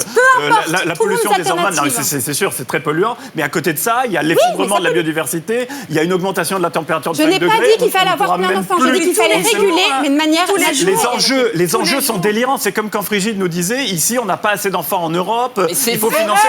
Mais c'est vrai, on est en dénatalité. Je termine mon propos. On finance les retraites. Entre comment on va financer les retraites et demain comment on va survivre, il y a 2 poids 2 mesures. C'est quand même pas les mêmes enjeux. Laure ? En fait, le problème, c'est que ceux qui boivent du vin pas bio, qui mangent de la merde, etc., ils se polluent le corps. Pourquoi, cette fois-ci, c'est la question de la contraception qui poserait problème, en fait. De toute façon, on se déchimise. Parce que l'écologie, elle n'est pas là pour une question de cohérence absolue. Le geste le plus cohérent en termes d'écologie, c'est le suicide, j'ai envie de vous dire. Non, vous disparaissez de la surface de la Terre. Possible. Et comme ça... Non, mais c'est une blague. C'est pas possible. I am joking. Mais l'écologie, on est en train de parler... Alors qu'en fait... On est en train de parler des moyens permettant d'avoir moins d'enfants. Donc on est tous d'accord pour dire qu'il faut avoir moins d'enfants. On a tranché votre débat. Non, attendez. Moi, je suis moyennement d'accord. Parce que je suis pour la famille nombreuse à partir de 3 enfants. Je vais vous expliquer pourquoi. Parce qu'à partir de 3 enfants... Parce que vous êtes complètement inconscient. Les enfants... Oui, non, mais vous savez pourquoi? Parce que les enfants, à partir de 3 enfants, vont découvrir quelque chose dans une famille nombreuse qui s'appelle le partage, qui s'appelle penser collectif et qui s'appelle aussi apprendre à réfléchir, à être ensemble. Mais... C'est un vivre ensemble qui s'apprend dans la famille. Non, mais attendez, je m'explique. Mais il n'y aura plus de planète. Alors, pas de bagnole, pas de bagnole. Vous faites comment s'il n'y a plus de planète? Vous n'aurez même plus d'enfants s'il n'y a plus de planète. Alors, si vous voulez continuer d'avoir des rires d'enfants parce que vous aimez tant ça, les enfants... Non, c'est pas ça que j'ai dit, qu'on ait des enfants. Non, tu viens d'en avoir un. Dis la vérité, il vient d'avoir un. Il a plein d'enfants. Il y en a combien? Alors, moi, j'ai 2 enfants et toute la différence entre moi et Laure, c'est la différence qu'il y a entre un vegan et un flexitarien. Ouais. Je dis pas qu'il faut pas avoir d'enfants, je dis juste qu'il faut changer de rapport à la procréation et avoir des enfants de manière modérée. Le problème, c'est pas de savoir s'il va y avoir une décroissance démographique, s'il va y avoir un atterrissage de la population mondiale. Ça, c'est vrai, on le sait, ça va avoir lieu. Ça va se stabiliser à la fin du 21e siècle et décroître au 22e siècle. Le problème, c'est que c'est trop tard. Oh, arrête. C'est vrai. C'est ça l'argument. Ça, c'est un cliffhanger d'enfer. Le problème, c'est quand même qu'on ne voit le problème que environnemental et on ne voit pas aussi l'impact positif qu'a des enfants sur Terre. Comme c'est bon aussi d'avoir des enfants dans notre société. Et donc, on ne peut pas ne voir que l'impact au niveau de la planète, il faut voir aussi les autres impacts. Mais c'est pas oui. C'est oui et l'ourson. On a des débats là-dessus. On n'a jamais eu de débat là-dessus. C'est la première fois que nous, on a le droit de parler comme ça. C'est très positif. Et c'est d'avoir un débat. Laissez-nous avoir notre petit. Mais tu as côtoyé trop d'enfants. Tu vis dans un monde d'enfants. On est plus, c'est plus les véritables véritables enjeux de savoir s'ils vont rire, s'ils vont nous apporter Alors, des ce choses. n'est pas du tout pour mon qu'ils enjeu. nous J'ai apportent jamais des pensé choses, les encore enfants en faut-il termes qu'on de puisse rire. continuer de pouvoir C'est vivre pas sur cette ça. planète. Je dis Sinon- juste la question de l'espérance. Moi, je vous dis que votre écologisme est mortifère. Mortifère, On a envie de se absolument. suicider Non, non, quand c'est on le vous écoute. réalisme Moi, qui je est pense à toutes les mortifère. femmes et tous les hommes qui nous écoutent ce soir à la télévision et qui voient que leurs enfants apportent aussi de la joie dans leur vie, Mais on n'a apportent jamais du dit- sens D'accord, on va- et se lèvent aussi tous Mais on les dit jours pas le pour le bien des enfants. On dit pas le contraire. À quoi ressemblerait le monde tel que vous le voyez, Antoine? C'est un monde dans lequel, quand vous allez avoir un enfant, personne ne va vous dire que vous pouvez ou pas l'avoir, mais simplement vous signez un contrat en contrepartie duquel vous avez des avantages sociaux si vous en avez besoin. Par exemple, des allocations familiales, si vous êtes dans la merde Si financièrement. vous n'avez pas le permis de procréer, vous n'avez pas d'allocation familiale, par Ah ben exemple. non, le principe, Mais c'est c'est que un la gouvernement- signature du contrat de parentalité permet de bénéficier des avantages sociaux pour avoir des enfants dans de bonnes Vous ne trouvez conditions. pas qu'il y a quelque chose d'orwellien dans votre système total. là-bas Alors, C'est le meilleur des mondes. c'est aussi orwellien de devoir traverser la rue au passage clouté, parce que ma liberté d'aller et venir est très entravée par cette limite. Je vois que vous avez réponse à tout, mon cher Antoine. C'est-à-dire que j'ai un peu réfléchi à mon sujet, mon cher Thierry.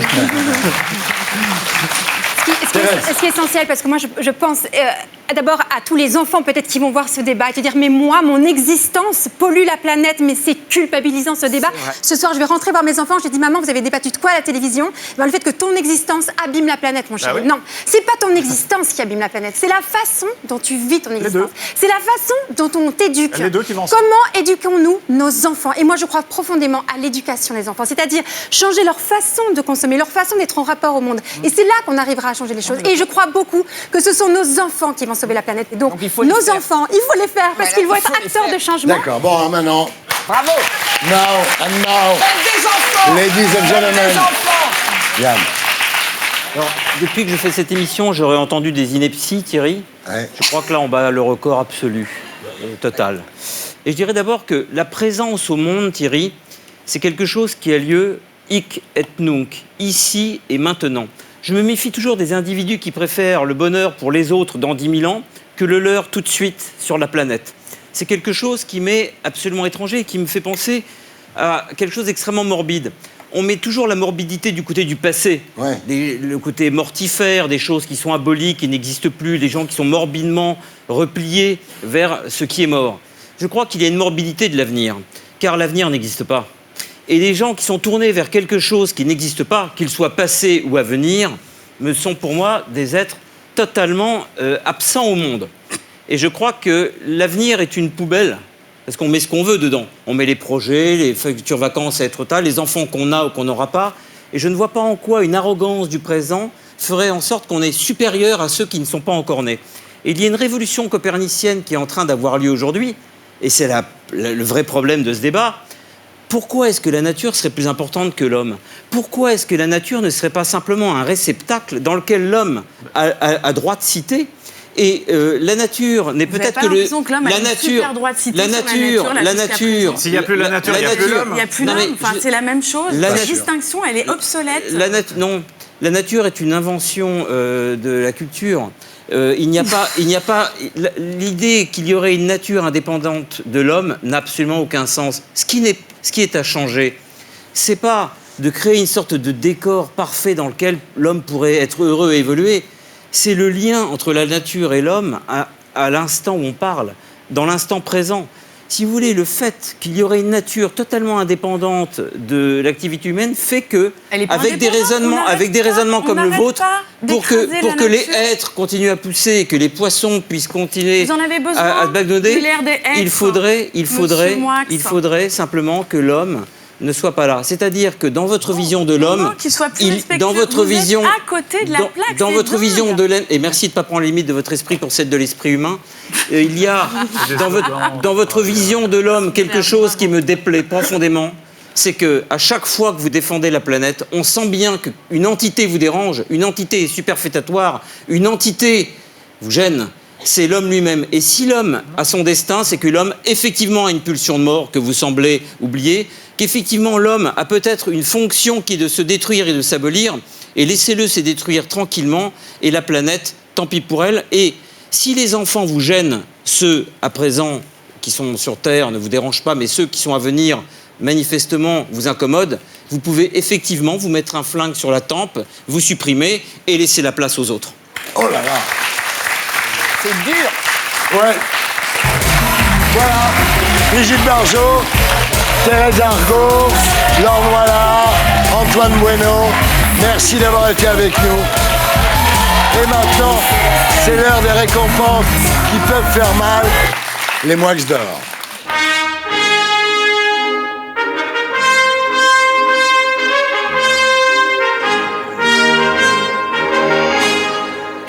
Ça va, Laurent? Ça va, j'ai suivi le débat avec beaucoup d'attention. Alors? Et moi, je suis un peu pour la décroissance. Ah. Parce que, voilà, on est 7 milliards, ça va aller très vite. Bientôt, il faudra trouver 60% de nourriture en plus. J'ai fait 4 enfants. Je pense que c'est un peu trop. Et j'imagine si mes 4 enfants font 4 enfants... Alors, réfléchis pas, ça fait 16. Hein, je te donne le résultat. Mais je ne suis pas pressé d'être grand-père. Et je pense... Il y a des pays africains, ils font 12 enfants. Qui en font 12? Ça fait combien? 124. 124. 12 fois 12, 124. 144. 144, pardon. Bon, donc tu es plutôt d'accord avec Antoine Bueno? Alors, je suis plutôt d'accord avec tout le monde parce que je n'ai aucune personnalité. Donc, tu sais que c'est un peu le dernier qui a parlé, qui a raison avec moi. Comme c'est moi qui ai parlé le dernier, je suis d'accord avec toi. Alors, on commence les Moix d'or, les récompenses qui peuvent faire mal, vraiment mal certaines fois. Hein. Oui, très. On commence avec Emmanuel Macron. Alors, Emmanuel Macron, qui se contrefout... Attends, pardon, il est où à l'image? Soyez précis, là, on se repère. Emmanuel Macron, alors. Alors lui, il se contrefout, parce qu'on est dans les contres, Laurent. Ah oui, c'est contre. Qu'une dame de 73 ans a été blessée samedi dernier à Nice. Ouais. Étonnant de la part d'un président qui préfère les pré-grabataires au poste Jouvencel.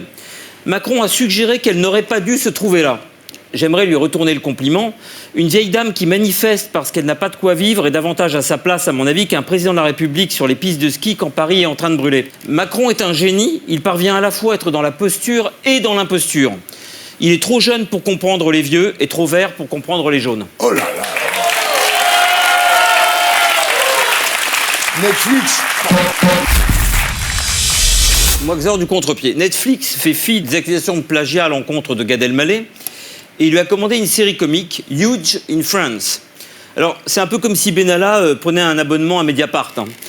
Le problème de Gad Elmaleh, avec lequel j'ai peut-être été très sévère la dernière fois, il m'a rien fait personnellement, mais j'aime pas les plagiaires, j'ai le droit, c'est qu'il ne veut pas remplacer Jerry Seinfeld. Il veut être Jerry Seinfeld, ça son problème. Alors vous vous souvenez peut-être, Thierry, de ce que disait Dali. Dali disait, les 3 choses les plus extraordinaires qui puissent arriver à quelqu'un sont 1, d'être né espagnol, 2, d'être un génie, 3, de s'appeler Salvador Dali. Or, il se trouve que ces 3 choses me sont arrivées.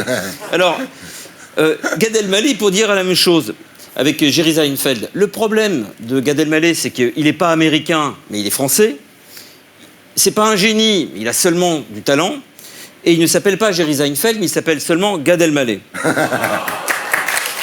Nathalie Bois de la Tour.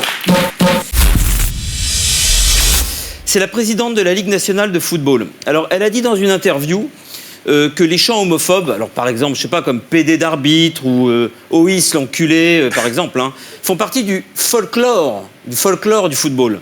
Un peu, si vous voulez, comme sale juif ou enculé de Dupin, étaient des expressions qui, elles aussi, pendant l'occupation, faisaient partie du folklore nazi. C'était bon enfant. Oui, c'est le folklore. Alors, on ne sache pas, en revanche, que le nazisme n'ait jamais été un vecteur d'intégration comme l'est le football. Oui. Je suggère aux supporters, moi, et peut-être même à cette dame, de traiter de sales arabes et de sales nègres les joueurs de l'équipe de France. Nous verrions alors si le courage est proportionnel à l'abjection. Oh là là! Nicolas Dupont-Aignan. Alors lui, c'est le moixeur du contre-coup. En effet, Nicolas Dupont-Aignan dit partout qu'on le prend pour un con parce qu'il gêne et qu'il dit tout haut ce que les Français pensent tout bas.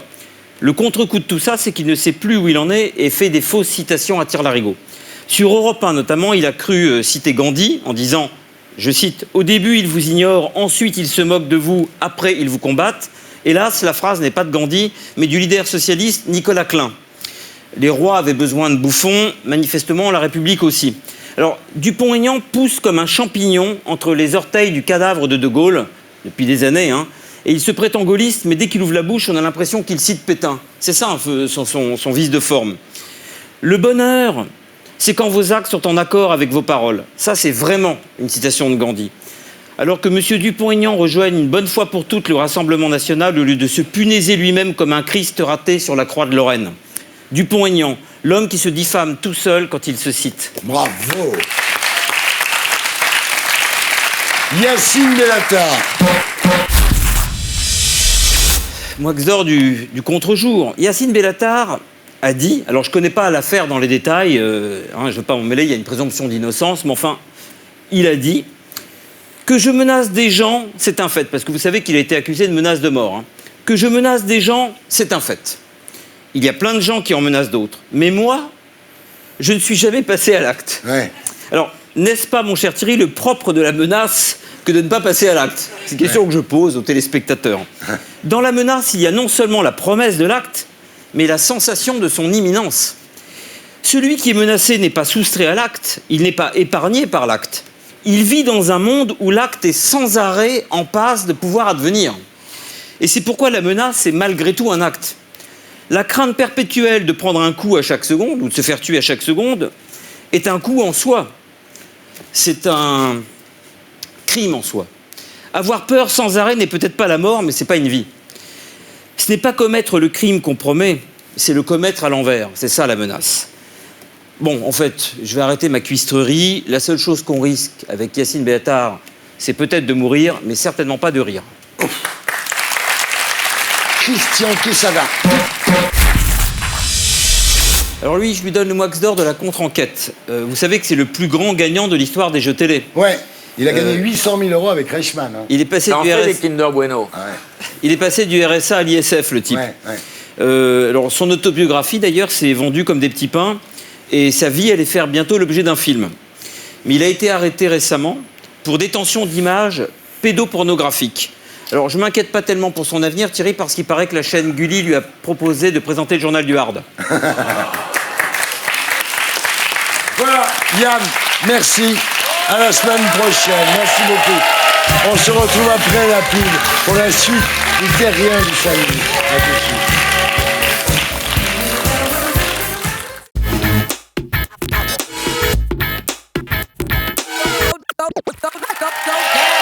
Rebonsoir, les terriens du samedi. Bienvenue dans l'émission qui vous aide à vous faire votre panthéon en compagnie de Laurent Baffy. Faute de mieux. C'est ce qu'il y a de mieux. J'accueille Alexandra Lamy, Franck Dubosc et Michael Youn.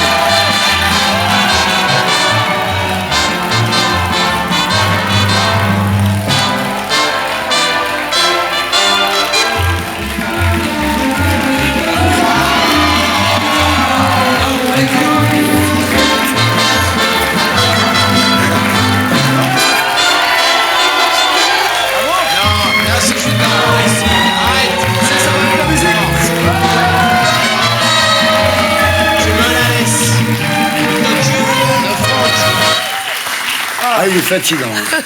Bon, bonsoir à tous les trois. Alors, on va commencer avec Alexandra. Vous avez déclaré « Je suis fier d'être une actrice populaire », ce qui veut dire « J'adore faire des cartons au box-office », en fait. Non, mais parce qu'il y a une période, ça faisait pas bien de dire actrice populaire. C'est vrai. Et je me suis dit, mais pourquoi on fait ça pour les gens, donc c'est un peu putassier, quand même. Non, moi j'aime bien, moi. Tout vous réussit, il faut dire en ce moment, là je sais pas ce qui se passe, mais vous resterez dans l'histoire comme la seule comédienne de AB Productions à avoir été invitée aux Oscars. Ouais. AB Il n'y en a pas d'autres. Il y en a pas d'autres. Les garçons de la plage, oh là là. Vous avez fait 2 millions d'entrées avec Retour chez ma mère, 2,5 millions avec Tout le monde debout, le film de notre ami Franck Dubosc. Quelle actrice! Bah oui, je ne me suis pas adressé à n'importe qui non plus. Là, ça fait carrément Drucker.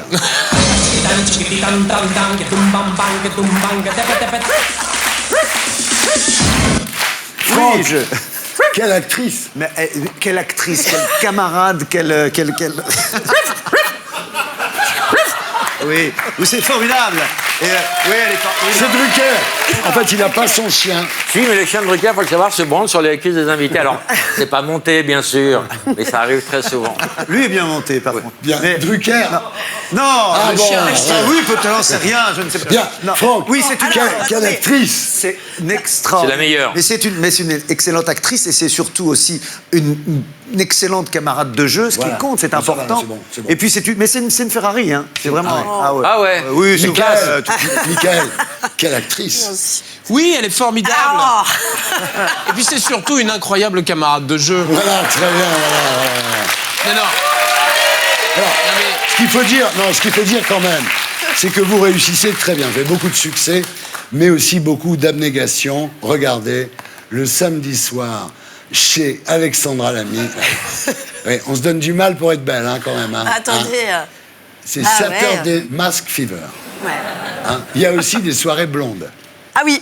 Qu'est-ce qui C'était se à l'Alpe passe d'Huez. Qu'est-ce qui se passe là Qu'est-ce qui se Non, passe mais c'est parce qu'on était à l'Alpe d'Huez, ça vous a fait rire. On était que des blondes, donc voilà. On a fait C'est dommage que ça. les bouches soient tordues parce que la photo est jolie. Et il y a aussi les nuits avec Michael Youn, parce que j'ai appris, alors que vous avez fait les fous, sur le tournage du film. Je ne vois absolument pas de quoi vous voulez parler. Ouais, non, mais c'est fou, non, Non, c'est une formidable camarade de soirée aussi. Ouais, Elle est un peu pousse à boire, on a du mal à la ramener tôt, mais Vous c'est avez formidable. joué à qui va coucher l'autre, quoi. Oui, et alors on ne... J'ai gagné. Non, mais non. Mais si. Ah bon Mais non, je suis Mais désolé. arrête. Non. Déjà, ils ont joué à qui va coucher. Il y a un Oui, quand partout. on est comme ça en tournage, c'est vrai. Vous avez détruit un hôtel, une voiture, vous avez fait la... Thierry, vous exagérez. Ah, mais moi j'adore, un parce petit que peu. c'est l'époque du rock'n'roll, ça. Un petit peu. On a volé une voiture, mais on l'a rendue. On l'a rendue. Et on a allumé un extincteur dans un hôtel. Non, On que a tu pas- as vidé dans ma chambre. Ouais. Oui. Et après, elle a dû tout nettoyer. Que j'ai quand dû même. tout nettoyer. Bah, ça fait du bien. Voilà, Là, non, vous êtes on en est défoulé, pas c'est très bien. encore, Non, mais je veux pas. Non, mais vous le de temps reprochez, en mais temps, c'est bien aussi. Est-ce Je que peux c'est lâcher. vrai? Parce que le pire, c'est quand même d'essayer d'enfoncer une porte avec la votre tête. Oui. Comme un bélier. C'était la chambre d'Anne-Marie Vin. Tu as changé. Elle a le sommeil. À une époque, tu mettais le feu, aujourd'hui, tu l'éteins.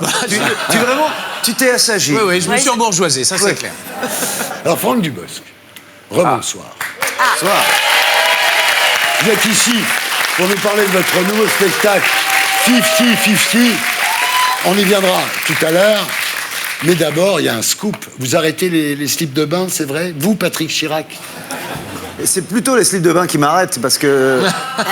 Non, j'arrête, j'en sais rien. J'ai dit que c'était la dernière fois. Je vais mettre un petit peu de temps avant d'en remettre. J'en ai marre de tourner en maillot de bain. Non, mais quand même, lui, il a arrêté de montrer ses fesses. Vous arrêtez le moule bite. C'est pas vrai. C'est Bon, la bah, fin. je vais prendre le relais. hein. Non, C'est la fin. On n'a pas vu la chatte de Clara Morgan depuis 10 ans. Qu'est-ce qui se passe? C'est la fin d'une époque, quand même, non? L'époque. Ouais, c'est l'époque. Alors, quand on vous a demandé, en fait, si vous referiez un camping, donc camping 4, vous avez répondu « Je ne pense pas. C'est la raison pour laquelle j'ai fait All Inclusive, pour porter le maillot encore une fois, avant qu'il ne soit trop tard. » Ouais. On est d'accord? Il n'y aura pas non plus de All Inclusive 2. Non. Ah. J'ai d'autres envies maintenant. Voilà, C'est nous aussi, je te rassure. Ta gueule. Est-ce que quand même vous ferez une ultime apparition en slip au César? Oui, Ah j'aimerais bien. Une J'avais dit fois. J'aimerais bien arriver en smoking et l'enlever et dire voilà, si je suis là ce soir, c'est un petit peu aussi grâce à lui, à Patrick Chirac.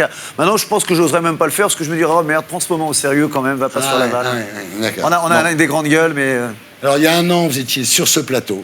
Un an presque jour pour votre premier film en tant que réalisateur, Tout le monde debout. Gros succès, succès critique. Je vais citer Télérama parce que c'est quand même énorme. Un regard tendre et juste sur le handicap. Télérama. On a presque eu peur. Je rappelle le pitch de Tout le monde debout, c'est comme Intouchable, mais à un moment, il baise, quoi. C'est bien expliqué, hein. C'est bien expliqué, voilà, ça donne envie. J'ai spoilé Il la a donné fin. la fin.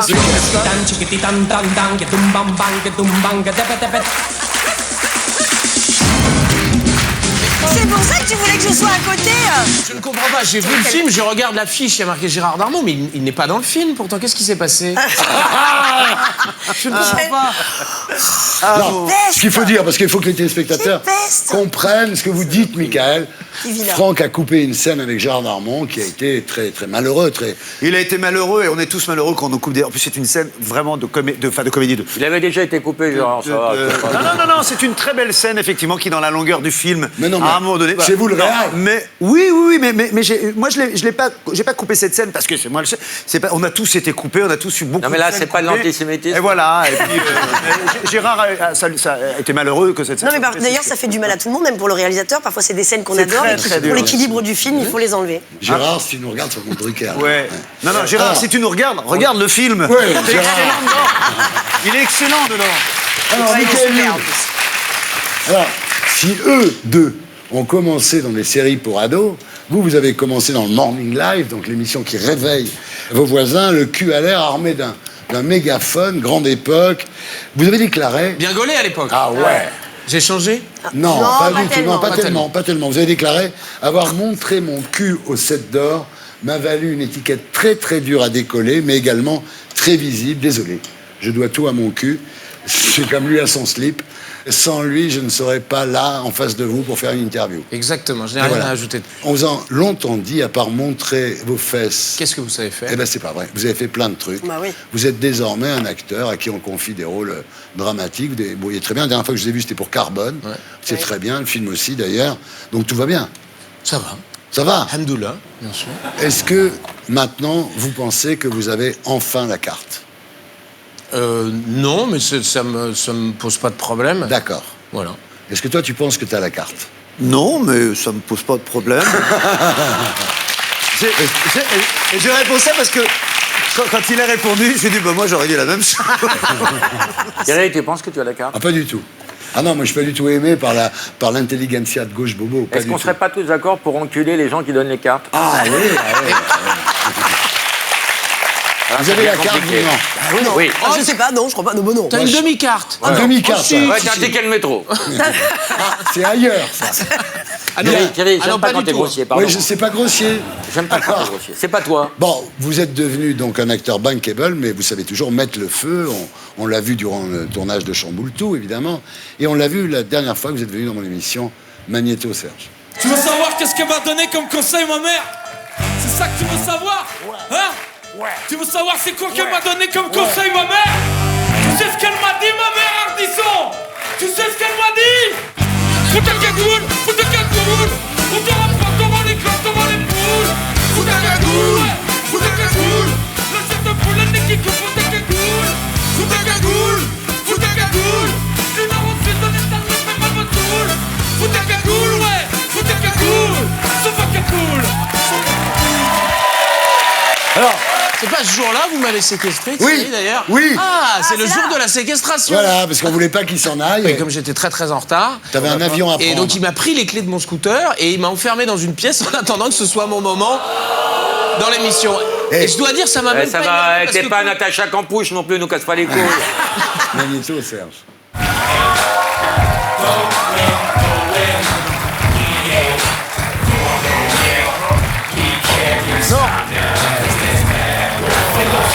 Je te dirai pas bonsoir. Faut que je vous raconte ce qui se passe en coulisses. Vas-y. Ça fait 3 heures que j'attends. Ouais. Et sauf que j'ai un avion à prendre et ils m'ont séquestré pour que je vienne faire l'émission. Ouais. Tu sais pourquoi? Oui, parce que tu m'aimes. N'épiloguons pas. Donc voilà, Michael Youn, vous êtes né le 2 décembre 1973.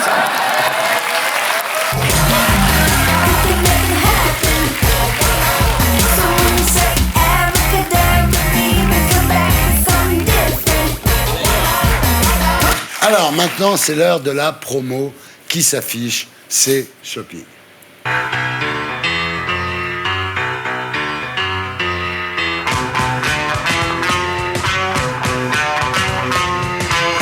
Alors Alexandra Lamy et Michael Youn, vous êtes ici ce soir pour Chamboule-Tout, le nouveau film d'Éric Laven en salle le 3 avril. Je fais le pitch. Alors, vous êtes marié avec José Garcia. José Garcia a eu un accident 5 ans avant, et depuis, non seulement il est aveugle, mais en plus il est un peu comme toi. Il dit tout ce qui lui passe par la tête. Et vous, Alexandra, vous racontez ça dans un livre qui sort, provoquant évidemment un joyeux bordel chez vos amis, parce que vous parlez de tout le monde. Et alors, ce qui est terrible, c'est que toute la bande va lire le bouquin à Biarritz, dans une maison de vacances, et que ça va donner lieu évidemment à toutes sortes de scènes que je ne vais pas raconter. Est-ce que c'est... ça va? Ouais, c'est très bien, c'est tout à fait ça. C'est une histoire vraie, faut préciser. Quand même. Ouais, c'est au départ, oui. C'est tiré d'une histoire Barbara, vraie. que vous avez rencontré d'ailleurs, l'auteur du livre. J'ai rencontré effectivement Barbara, son mari, ses enfants et aussi son compagnon, parce qu'elle a aussi un compagnon. C'est un peu mère courage dans le film, là. Vous assumez tout ça avec beaucoup de force. Oui, mais en même temps, je me dis, de toute façon, je pense que si c'est votre enfant ou votre mari, vous prenez les choses à bras-le-corps. Moi, ce que j'ai trouvé très intéressant dans ce personnage-là, c'est que c'est une femme qui pense à elle. Ouais. Et ça, j'ai trouvé ça formidable. C'est-à-dire qu'elle se dit, je ne peux pas être qu'une mère et une infirmière, sinon la vie serait trop insupportable, et que j'ai besoin de passer à moi en tant que femme. Et donc, elle a un compagnon dans sa vie. Justement, j'adore ça. Et je trouve ça super parce fort. que je pense souvent, par exemple, à un couple, le mec part en prison. Il part en prison pour 10 ans. La femme ne va pas rester 10 ans sans baiser, donc elle a une aventure. Mais ça n'empêche pas d'aimer, évidemment, son mec en tôle. Et je trouve que ça en dit long sur la différence qu'il y a entre le sexe et l'amour. Souvent, on a tendance à lier les deux. Ne cherchez pas à vous justifier. Là où vous avez raison, c'est que c'est bien de parler à un moment donné de la sexualité, parce que cette femme-là, elle ne peut plus avoir de vie sexuelle avec son mari. Son mari est devenu presque un enfant. Et elle a besoin il faut dire qu'il aussi... est impuissant. Oui, il y en a que ça gêne pas. C'est vrai. Et donc elle a besoin aussi d'avoir quelqu'un, d'avoir un réconfort, d'avoir aussi un homme et d'une sexualité, parce que elle est jeune. Et c'est ça que j'aime dans ce film. C'est ça où l'homme demande à sa femme. C'est pas que le sexe avec son compagnon. Non, c'est pas que le sexe elle a aussi. Parce besoin d'être aimée normalement, alors que son mari peut plus vraiment l'aimer. Non, mais bien sûr. Il y a un film comme ça, je sais plus, où l'homme est malade et demande à sa femme, et c'est un film connu, d'avoir un amant un peu pour le. Mais il y a un truc, je me suis toujours posé la question. La Grande Vadrouille. Vous êtes avec quelqu'un. La vache chez le prisonnier. Vous êtes avec quelqu'un, et puis tout à coup, l'amour n'est plus là, l'autre a un accident. Ouais. Comment vous faites pour le quitter à partir de là, sans qu'il croie que c'est à cause de cet accident? Ce serait pas plus simple que tu appelles ta femme directement? Parce qu'on est obligé d'être témoin de tout ça. C'est gênant pour nous, hein. C'est vrai. Alors Garcia, bon, il est aveugle, il est impuissant, il dit n'importe quoi, mais il est toujours très séduisant en fait. Mais c'est ça qui est formidable. D'ailleurs, quand j'ai rencontré Barbara, c'est qu'elle fait tellement attention à son mari. Ouais. Elle ne veut pas que ça se voit, et elle le garde beau. Elle fait attention à ce qu'il mange, parce que c'est vrai que il n'arrête pas. Il a faim tout le temps. Il a plus de mémoire immédiate, donc forcément, il a faim tout le temps. Voilà, et c'est un peu il ne voit pas ce qu'il mange, donc il n'y a pas de discernement. Donc il ne te voit pas vieillir. Lui, non, il la verra pas vieillir. Il a toujours l'impression d'être... Appelle ta femme, on te dit, c'est un accident. Oui, c'est ça. Il a toujours l'impression d'être il y a 4 ans, avant l'accident. Ouais. Ah oui, il n'a pas bougé. Alors vous, Michael, vous êtes un ami du couple. Oui, je suis le meilleur ami de José. Voilà. Et vous êtes marié avec Anne-Marie Vin, qui est étouffante. Donc c'est très drôle ça aussi. C'est-à-dire que vous trompez votre femme, Garcia le sait, et comme il dit tout, vous êtes terrorisé à l'idée qu'il puisse dire « Ah, t'as bien baisé aujourd'hui, etc. » Parce qu'en fait, il me servait d'alibi. Voilà. Je disais que j'allais voir du foot avec lui, alors qu'en fait, j'allais baiser ailleurs. Ouais. Donc dès qu'il me voit, il me repère, évidemment, puisque les sens sont plus développés, en particulier le sens olfactif. Donc il me repère à l'odeur, il fait « Ah, Fabrice, t'es là? T'étais au foot, t'es allé baiser ?» Et donc évidemment, moi, je ne peux pas être en présence de José quand ma femme est là. Alors, ce que vous faites, vous le bourrez de chips et vous parlez plus fort que lui. Bon, regarde à quoi ça ressemble. Magnéto, Serge. Alors, ça raconte quoi? Tout ce qui nous est arrivé depuis 5 ans. Votre mari, il a eu quoi comme problème? Un accident. Frédéric s'est réveillé aveugle. Je cherche un papier vert. C'est une feuille verte. Voilà. Ça sent le Beaufort. Ah non, c'est la dame qui sent la bouche. Non, mais qu'est-ce qu'il raconte? Ah bah si, ça sent pas la poire, ça sent le fromage. En tout cas, il a pas perdu l'appétit. Il est devenu obsédé par la bouffe. C'est quoi? C'est quoi, j'en veux? C'est quoi? C'est quoi? C'est des Maltesers. Ah, vous, les Maltesers. C'est quoi? J'en veux, c'est quoi? C'est quoi? C'est mon Grazia, papa. Ça se mange pas. Ah, c'est nul. Vous parlez de vos amis dans le livre. Vous leur avez fait dire avant? Pas encore, mais ça va leur plaire. Enfin, s'ils se reconnaissent. Oh, je me souvenais pas de ça. Mais c'est vrai, quoi, on y est, on est avec elle. C'est un livre, oui. Je rêve. Mais ça, vas-y, tu vas voir. Je suis étouffante. J'en sais rien. T'en sais rien? Fabrice, ça fait 20 ans qu'on vit ensemble. T'as bien une petite idée, non? Si mon livre vous a fait de la peine, je suis désolée. Ce que je voulais écrire, c'est que sans vous, je t'adore. Sans les enfants, j'aurais jamais tenu. Mais regarde-moi ça, il nage! Bah, il est pas manchot, il est aveugle. Hey, c'est moi qui le fais, hein, c'est moi qui le fais, hein. Oui, je te dirai. Maintenant? Non, je te dis. Ok, Jean-Luc, quand tu le sens. Maintenant! Non, attends! Mais pourquoi on fait ça, bande de cons? Parce qu'on est cons! Tu sais que ça, c'est Éric Lavenne qui faisait ça. Ah ouais. Jusqu'au jour où il s'est fait casser la gueule. Ah d'accord. Donc voilà, ne pas faire évidemment. En tous les cas, c'est très je stressant. ne vais pas vous porter la poisse, mais ça m'étonnerait pas que ça marche quand même. Hein. J'espère. Alors, Alexandra, sur le plan cinématographique. Vous êtes quand même à fond dans le C'était handicap. très bizarre, cette Vous phrase. avez fait Tout le monde debout, avec, vous êtes dans un fauteuil. Là, votre mari est aveugle.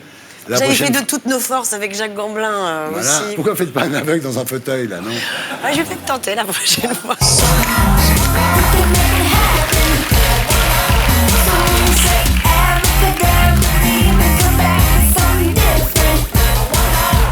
Alors, Franck et Michael, donc, on va voir lequel de vous deux connaît le mieux Alexandra Lamy. D'accord? Là, j'ai peur. On va faire un friend test. Ah, j'aime beaucoup ça.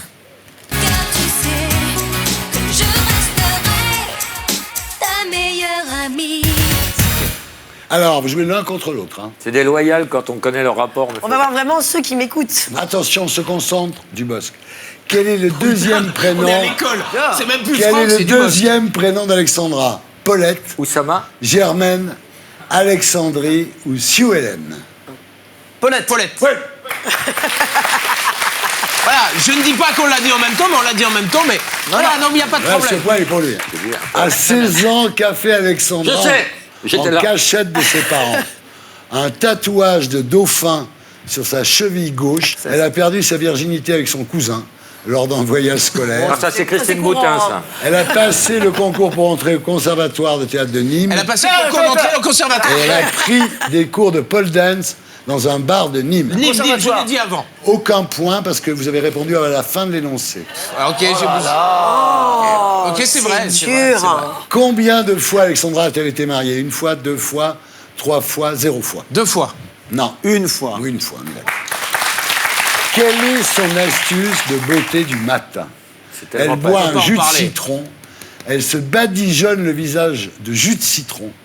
Elle s'assoit dans une bassine de jus de citron. Elle se fait un lavement nasal avec un jus de citron. Elle boit- Elle n'en a aucune parce qu'elle est naturellement belle. Elle boit un jus de citron. Elle boit un jus de citron. Non. Tu vois le jus de citron? Ah, aucune. Non. Elle se badigeonne le Ouais. visage. Avec du jus de citron.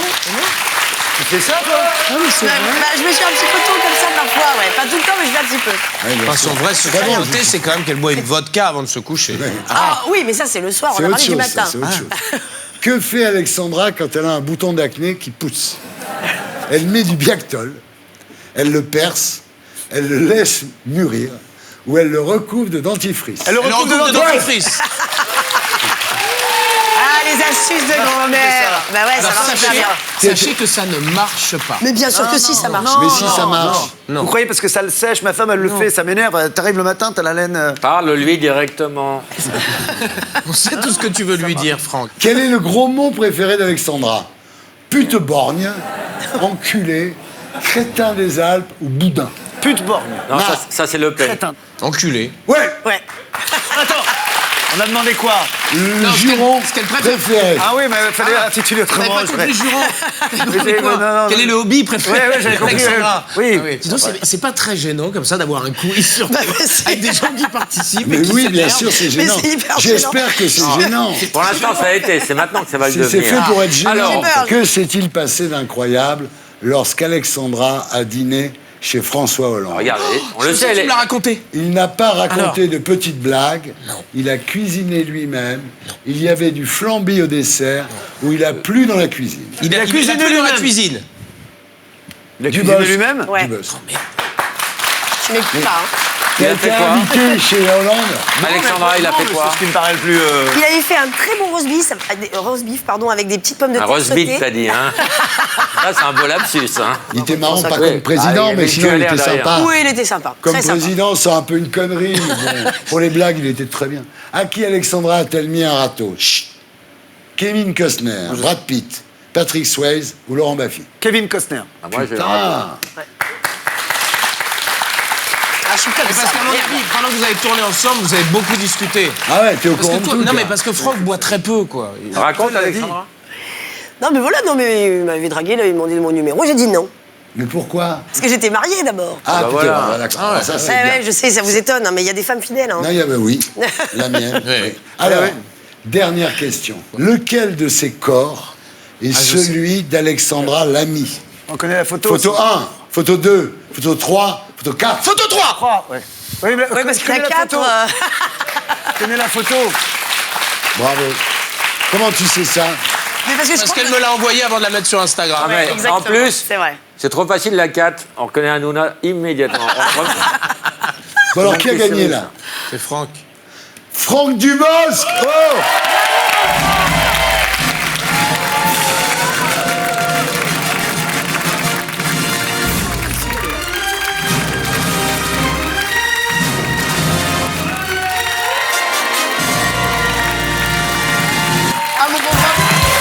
Et voilà, on se retrouve après la pub pour la suite des Terriens du samedi. A tout de suite.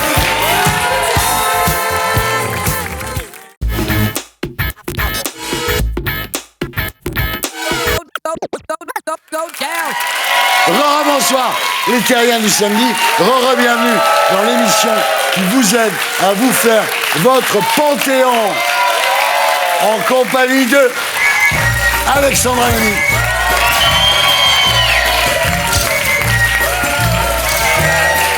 Parfait. Franck Dubosc.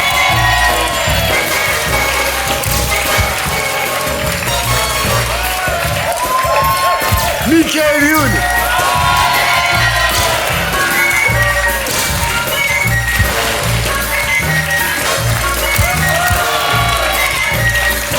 Et Laurent Baffy.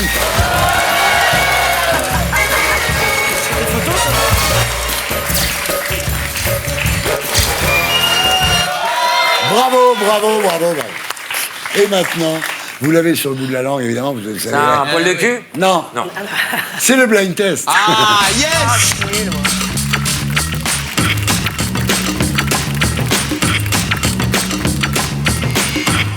Alors là, le thème de ce soir, c'est les exilés fiscaux. Voilà. Florent Pagny. Oui, vous n'êtes pas exilé fiscal, vous. Non. Vous vivez pas à Londres pour des raisons fiscales. Non, pas du tout. Vous vivez à Londres parce que vous aimez Londres. Ouais. Comme par hasard. Elle paye ses impôts en Vous France. n'êtes pas concerné par ce sujet, en fait. Mais Non. vous allez quand même jouer au blind test. Oui, évidemment, Alors, mais je suis pas très Ah bah, bonne. Lui, il va être nous, on très joue fort. aussi, on l'est pas non plus. Hein. Ah, toi, non. Toi, je sais que tu es un vrai Français. Tu payes tes impôts Michael en aussi, France. là. Bah, moi aussi. Toi aussi. Allemands, C'est ça bien. Non, non, vous, très bien, mais c'est très bien. Ah oui, Bah, on je vous paye nos félicite. impôts. Non, parce qu'on préfère le dire. Hein. Ah, je vous félicite, c'est On va pas se faire important. entendre. Ah oui. C'est important. Alors, le vainqueur devra célébrer sa victoire comme un joueur de foot qui marque un but. Alors, je vous montre des exemples. Magnéto, Serge.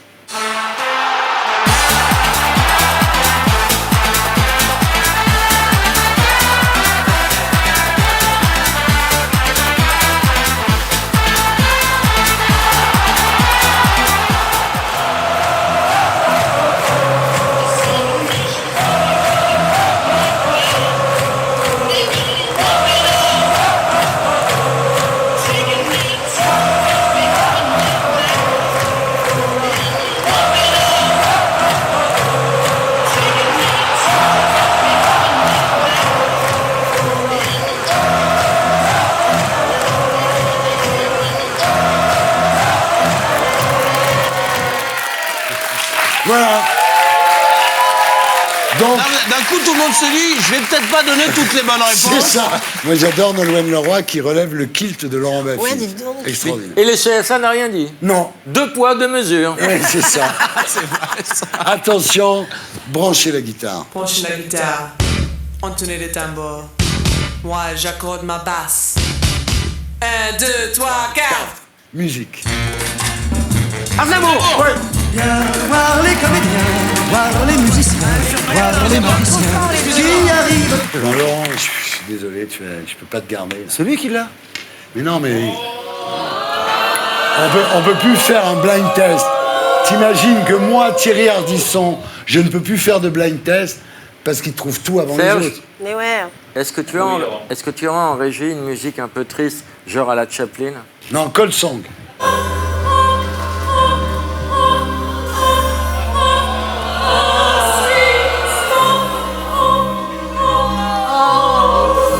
C'est fini l'amitié, là.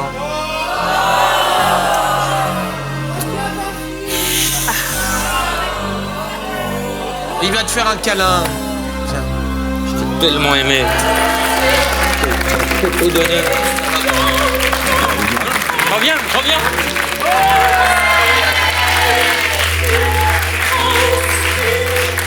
D'abord avant tout le monde. Ah, c'est parce que Je lui ai fait des yeux de Joe Cocker. C'est beau, hein. J'ai les poils qui se dressent, et pas que. C'est beau, un col son. Bon, attention. Laurent, laisse jouer. Pas un mot, pas un mot. Allez pas trop vite. Attention. Donc, oui. Charles Aznavour, donc, exilé fiscal en Suisse. Plus maintenant, évidemment. Bon. Oh là là, si tu fais les vannes de Lolo, qu'est-ce qui va lui rester, quoi? Il a plus le droit de parler. Répondre au blind test à la place des invités, c'est bien le problème musique. Encore Aznavour. Hallyday, retiens la nuit. Écrit par Aznavour.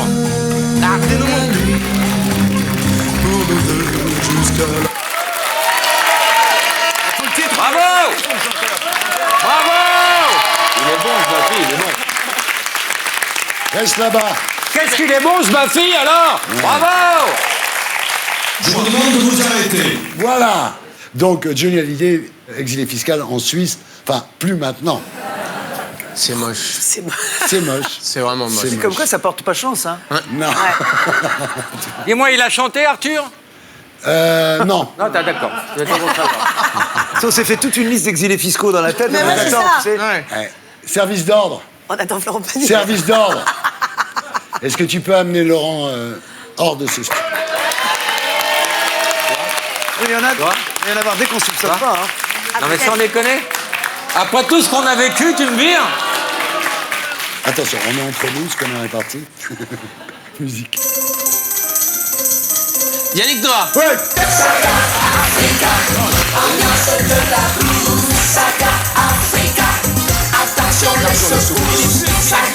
Exilé fiscal aux États-Unis. Attention, musique. Florent Pagny. Ouais.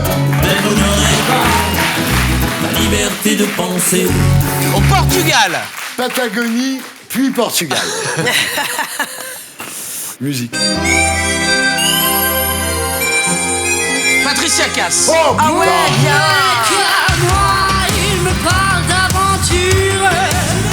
Et quand elle brille dans ses yeux, je pourrais y passer la nuit. Il parle d'amour. il est en train de danser sur Patricia Vous êtes sûr Cass. qu'elle est pas en C'est la France fin du monde pour lui. Mais elle Il danse habite sur où Patricia Cass. Elle vit où, Patricia Cass? Où qu'elle habite, Alors, Patricia Cass, en Allemagne. Suisse. Ah, Allemagne. Attention, musique. Alain Delon. Oui, parce que Dalida, elle est morte, concrètement. Mais non, écoute, il est en France. Il habite en France. Non, Delon, il est en Suisse, France, non Delon. Exilé fiscal en Suisse. Non, il est aussi en Il est en France. Suisse. Mais il est rentré. Attention, c'est le Super Banco.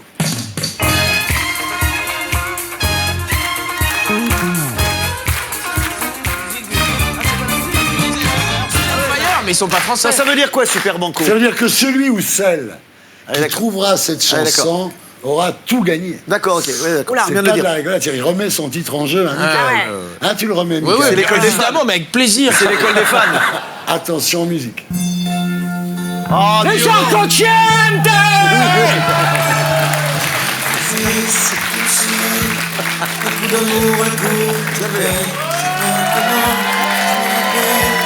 C'est un rêve qui est super belle, je dors plus la nuit.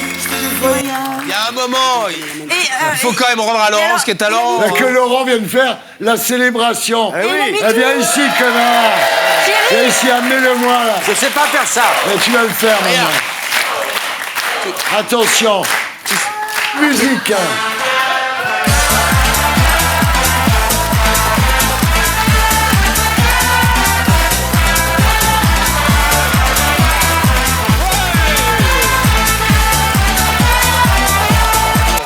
Voilà, toi qui Je fais la- que des films sur les handicaps, tu peux faire un film avec Laurent. moi. Michael, je pense que tu devrais essayer. Ah non, non. Oui, un handicap. Ah, si. Michael.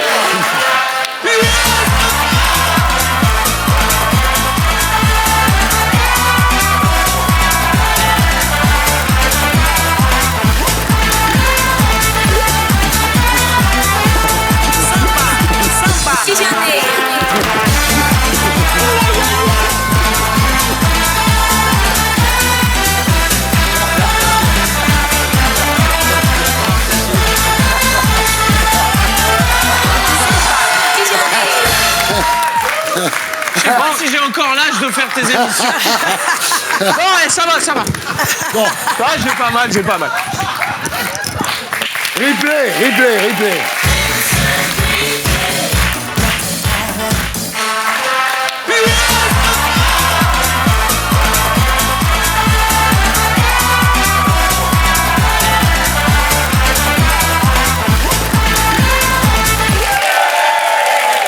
Bah, ils sont contents.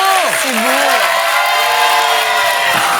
On continue avec Shopping, parce qu'un artiste, c'est aussi un code barre.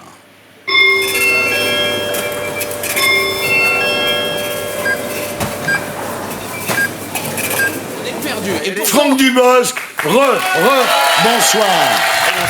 Donc 4 ans après À l'état sauvage, vous remontez sur scène avec votre 5e one-man show intitulé 50-50, la cinquantaine.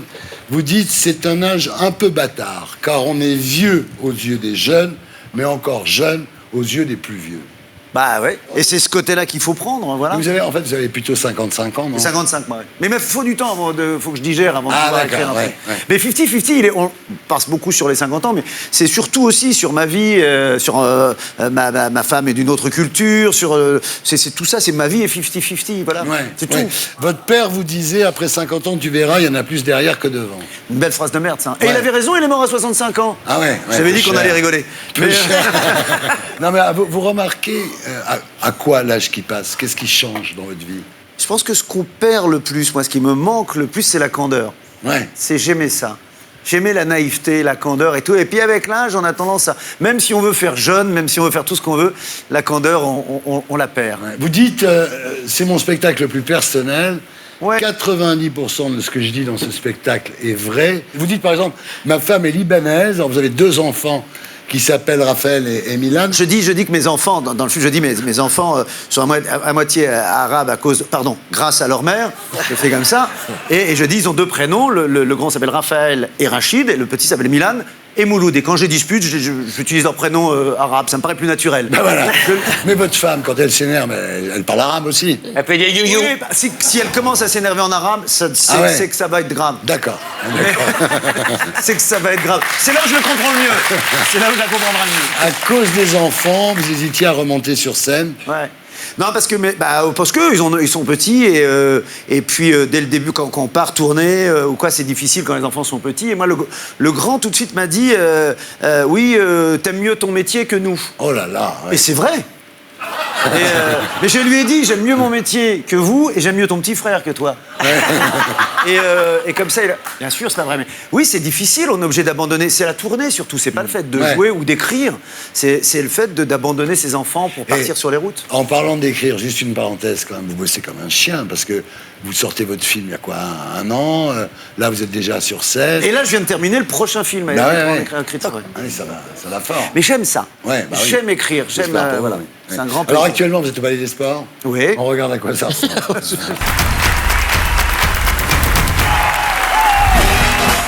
Tu sais, à 50 ans, c'est quelque chose, hein. T'es un petit peu comme un yaourt en date limite. Moi, je les vois, les filles, hein. Elles me regardent, celui-là, faut le bouffer ce soir, il est pourri demain. On s'engueule à cause des enfants, c'est structuré. Tout est sujet de dispute, tout. La température de la chambre, la température du bain, le choix du siège bébé, le choix de la nounou. J'ai voulu l'essayer, ça a fait un drame. Bon. Ils veulent un chien. Un chihuahua. Donnez-moi un bulldog. Que j'ai l'air d'un chasseur, je sais pas, d'un vigile, quoi. Je vous fais le vigile, hein, je sais pas faire le chien. Je redécouvre le plaisir des choses simples. Roter chez le dentiste, uriner dans le lavabo de la salle de bain, ou dans l'évier de la cuisine quand il n'y a pas trop de vaisselle. Mais moi, je dis pas assez souvent que je t'aime et j'en suis conscient. Oui, je dis je t'aime quand je fais l'amour. Mais ma femme n'est pas toujours là.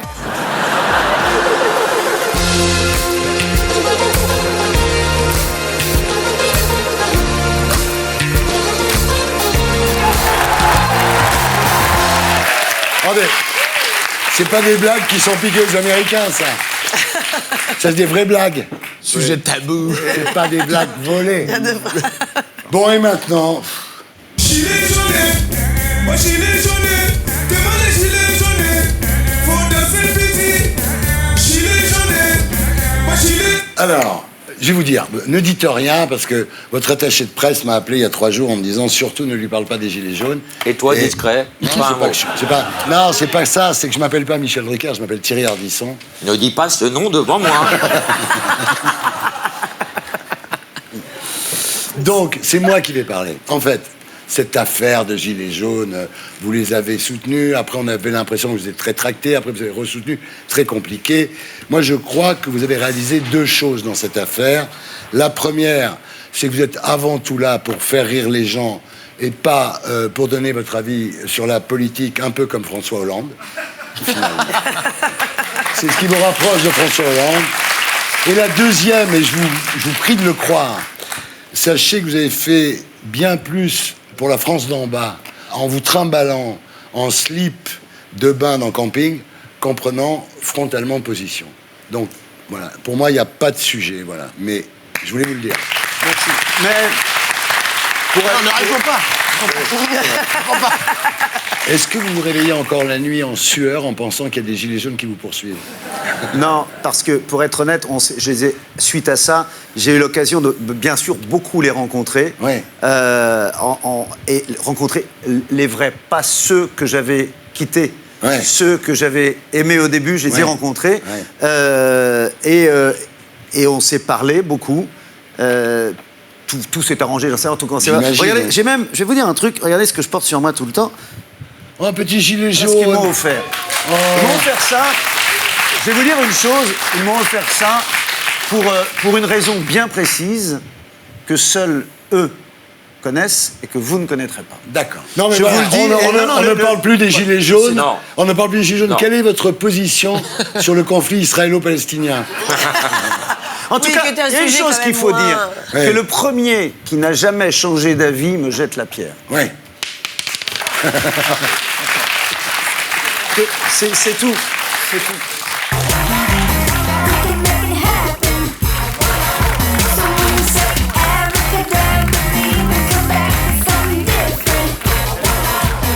Et maintenant, c'est l'heure des infos de Viso.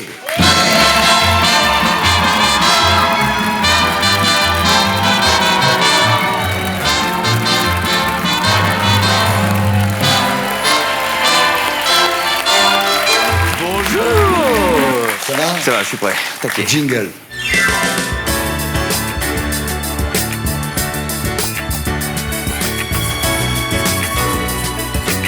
Ça, c'est les gréements de fortune. C'est les ça. gréements de fortune en version raccourcie. De fortune. Allez, on y va. On commence par la politique française.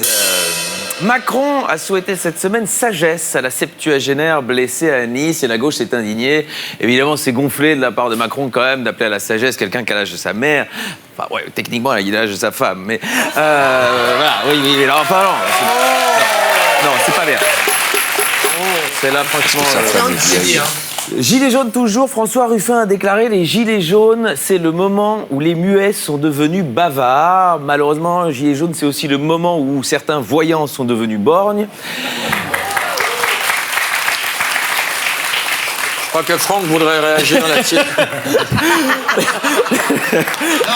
C'est moi y aller.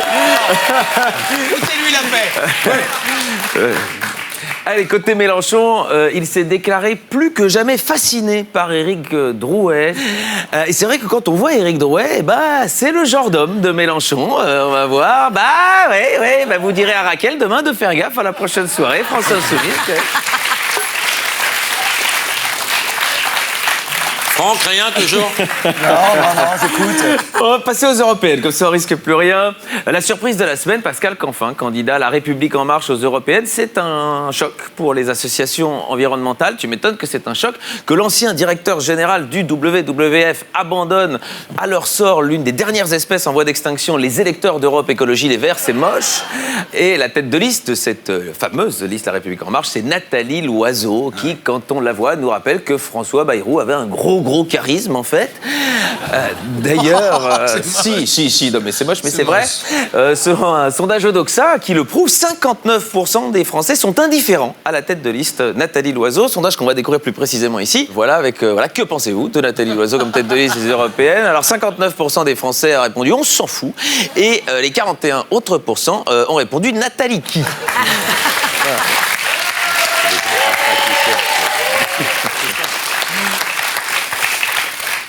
Autre élection, les municipales pour 2020. Un sondage place Anne Hidalgo devant La République En Marche à Paris. Et ça, Thierry, c'est encore l'effet gilet jaune. Les gens préfèrent voter directement pour quelqu'un qui a l'habitude de bloquer elle-même les routes et les ronds-points. Et ça, elle sait faire. Politique internationale. Turquie, Erdogan veut renommer l'ex-basilique Sainte-Sophie en mosquée Sainte-Sophie. Éric Zemmour a réagi, plutôt satisfait, en disant que voilà, tant qu'elle se prénomme Sophie, moi, ça me va.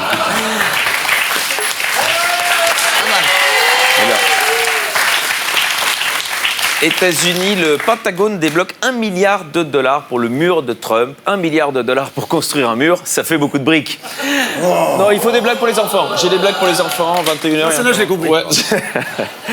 Espagne, à Madrid, des milliers de manifestants contre l'avortement. Des milliers d'Espagnols considèrent que l'avortement est une mise à mort et du coup que c'est du gâchis de ne pas l'organiser dans une arène avec 2 picadors, des banderilles et lancer les oreilles du gamin dans la foule. Par rapport à la corrida. Judiciaire. Fraude fiscale, Dieudonné jugé pour avoir dissimulé plus d'1 million d'euros au fisc. C'est quand même bien con pour un antisémite de se comporter comme l'image qu'il veut nous donner des juifs. Le problème de Dieudonné, c'est que tu lui donnes ça et il peut...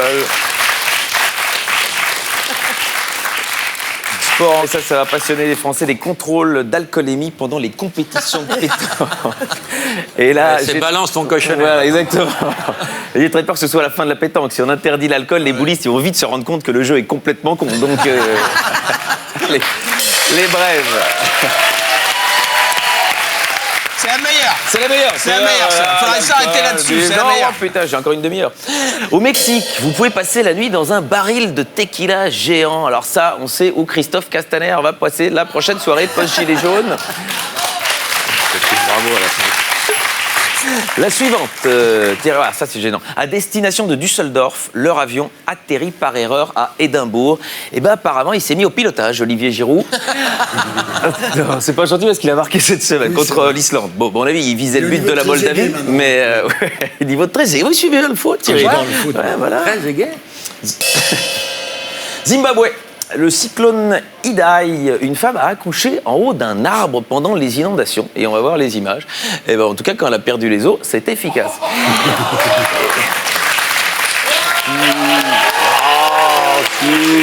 La culture, chaque semaine, je propose de visiter un musée. Je vous emmène au musée des Beaux-Arts de Bruxelles, où Wim Delvoye expose jusqu'au 21 juillet. C'est une des plus grosses stars de l'art contemporain. C'est une grosse rétrospective de Wim Delvoye, avec évidemment ses mascottes. On le connaît pour ses cochons. Alors à Bruxelles, on voit toute cette série Tapidermia. Alors parfois, il y a un porc et parfois, il y en a plusieurs. Non, ça c'est moi qui ai visité. Non, ça c'est là. Non, c'est con. Mais l'autre photo. Je suis allé visiter Thierry pour préparer. Mais l'autre photo, voilà, il y a plusieurs porcs. C'est pas mal. Voilà, c'est très beau. Et en fait, c'est sa marque de fabrique, les cochons. Il a commencé, par ceci. Alors, on se demande parfois si les artistes, ce qu'ils font, c'est de l'art ou du cochon. Et bien, avec Wim Delvoye, on a clairement la réponse. La spécialité, c'est qu'il les tatouait. Alors, voilà, ici, on le voit quand il était jeune, à côté d'un gros porc qui se fait tirer la queue et qui n'est pas Hervé Weinstein. Et alors, une fois que les cochons sont morts, eh bien, ils nettoient la peau, ils les congèlent, ils les tannent et ils en font l'œuvre d'art en elle-même. Mais ça a suscité le débat, évidemment, envers les défenseurs des animaux. Brigitte Bardot n'était pas content et il ne s'est pas plié non plus à ça. Il a été plus loin.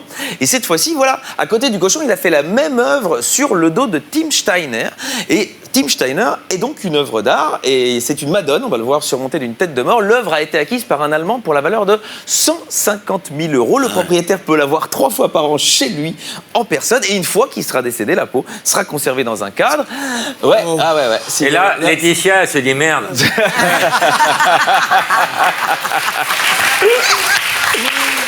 Regardez du blé, là. Il est bon. C'est hyper intéressant son travail, on va voir un peu le reste de l'œuvre. Voilà. Après, il a créé une série de tapis avec du jambon. Alors ça, évidemment, à déconseiller comme tapis de prière pour les musulmans. Oui. Et il n'a pas parlé que du cochon comme animal. Ici, il y a une œuvre qui s'appelle The Kiss, c'est un baiser, qui est aussi le making-of de Bambi. Et ici, voilà, de magnifiques pantoufles faites à partir de vrais lapins. Cadeau idéal pour les zoophiles, puisqu'ils peuvent enfiler les lapins sans être jugés. Autre série, Birdhouse, série de nichoirs pour oiseaux sadomasochistes. Je savais que ça vous plairait, évidemment. Je trouve ce mec génial. Oui, il est génial. Là, quand ton petit oiseau il sort, c'est plus impressionnant. Exactement. Alors, autre œuvre, évidemment, l'artiste est grand amateur de radiographie. Et dans la grande tradition de l'art belge, Magritte disait « Ceci n'est pas une pipe ». Will Delvoye répond « Ah, là, en revanche, c'en est une ». Alors, vous voyez ce que vous voulez, hein. Certains peuvent y voir, évidemment, je sais pas, Laurent Delahousse en train de préparer sa prochaine interview d'Emmanuel Macron. Enfin, je veux dire, ça, c'est vraiment, il n'y a pas de... Par rapport à la connivence. Et Delvoye est aussi vidéaste. Alors, on va voir une de ses vidéos sur une belle musique. Il a filmé ceci. Le film est sur YouTube, a fait énormément de vues, s'intitule Sibylle 2. Et vous savez ce que c'est? Coloscopie. Oh, bah c'est un sperme? Une procréation? Non, c'est une remake de La Guerre des boutons. Si vous voulez savoir ce que c'est, et ouais, c'est ça. C'est un adolescent qui se vide sur cette belle musique. Ouais, c'est c'est les comédons. Ouais. Mais c'est pas ce qu'il a fait de poids. Et non, passons à la et l'art, ça choque. L'art, ça choque. L'art, en tout cas, ça lui a permis de percer. Oui, ça lui a permis de percer. Et passons à l'œuvre, voilà, la plus marquante. Cloaca. Et celle-là, vous avez obligatoirement entendu parler de cloaca. C'est une machine à produire de la merde entièrement basée sur le système digestif humain. C'est-à-dire qu'elle est remplie 2 fois par jour par de la vraie nourriture à gauche. Et puis à la fin, il en sort des excréments. Et les excréments sont ensuite emballés et vendus sous vide avec le logo qui pastiche le logo de Ford et de Coca-Cola sont vendus à $1000 pièce. Le prix aussi est laxatif. Allez donc voir Wim Delvoye, s'il vous plaît, jusqu'au 21 juillet. Car là, c'est comme la politique. C'est pas parce qu'on n'y comprend rien qu'on peut pas en parler. C'était Alain Vizorek. On retrouve ici la semaine prochaine. Voilà, c'était les Terriens du samedi avec Alexandra Lamy, Edwy Plenel, Franck Dubos, Michael Youn et Laurent Baffy. Merci à tous ceux qui m'ont aidé à faire cette émission. À demain, 18h45 pour les Terriens du dimanche avec François, Xavier, Bellamy et Geneviève de Fontenay. À demain.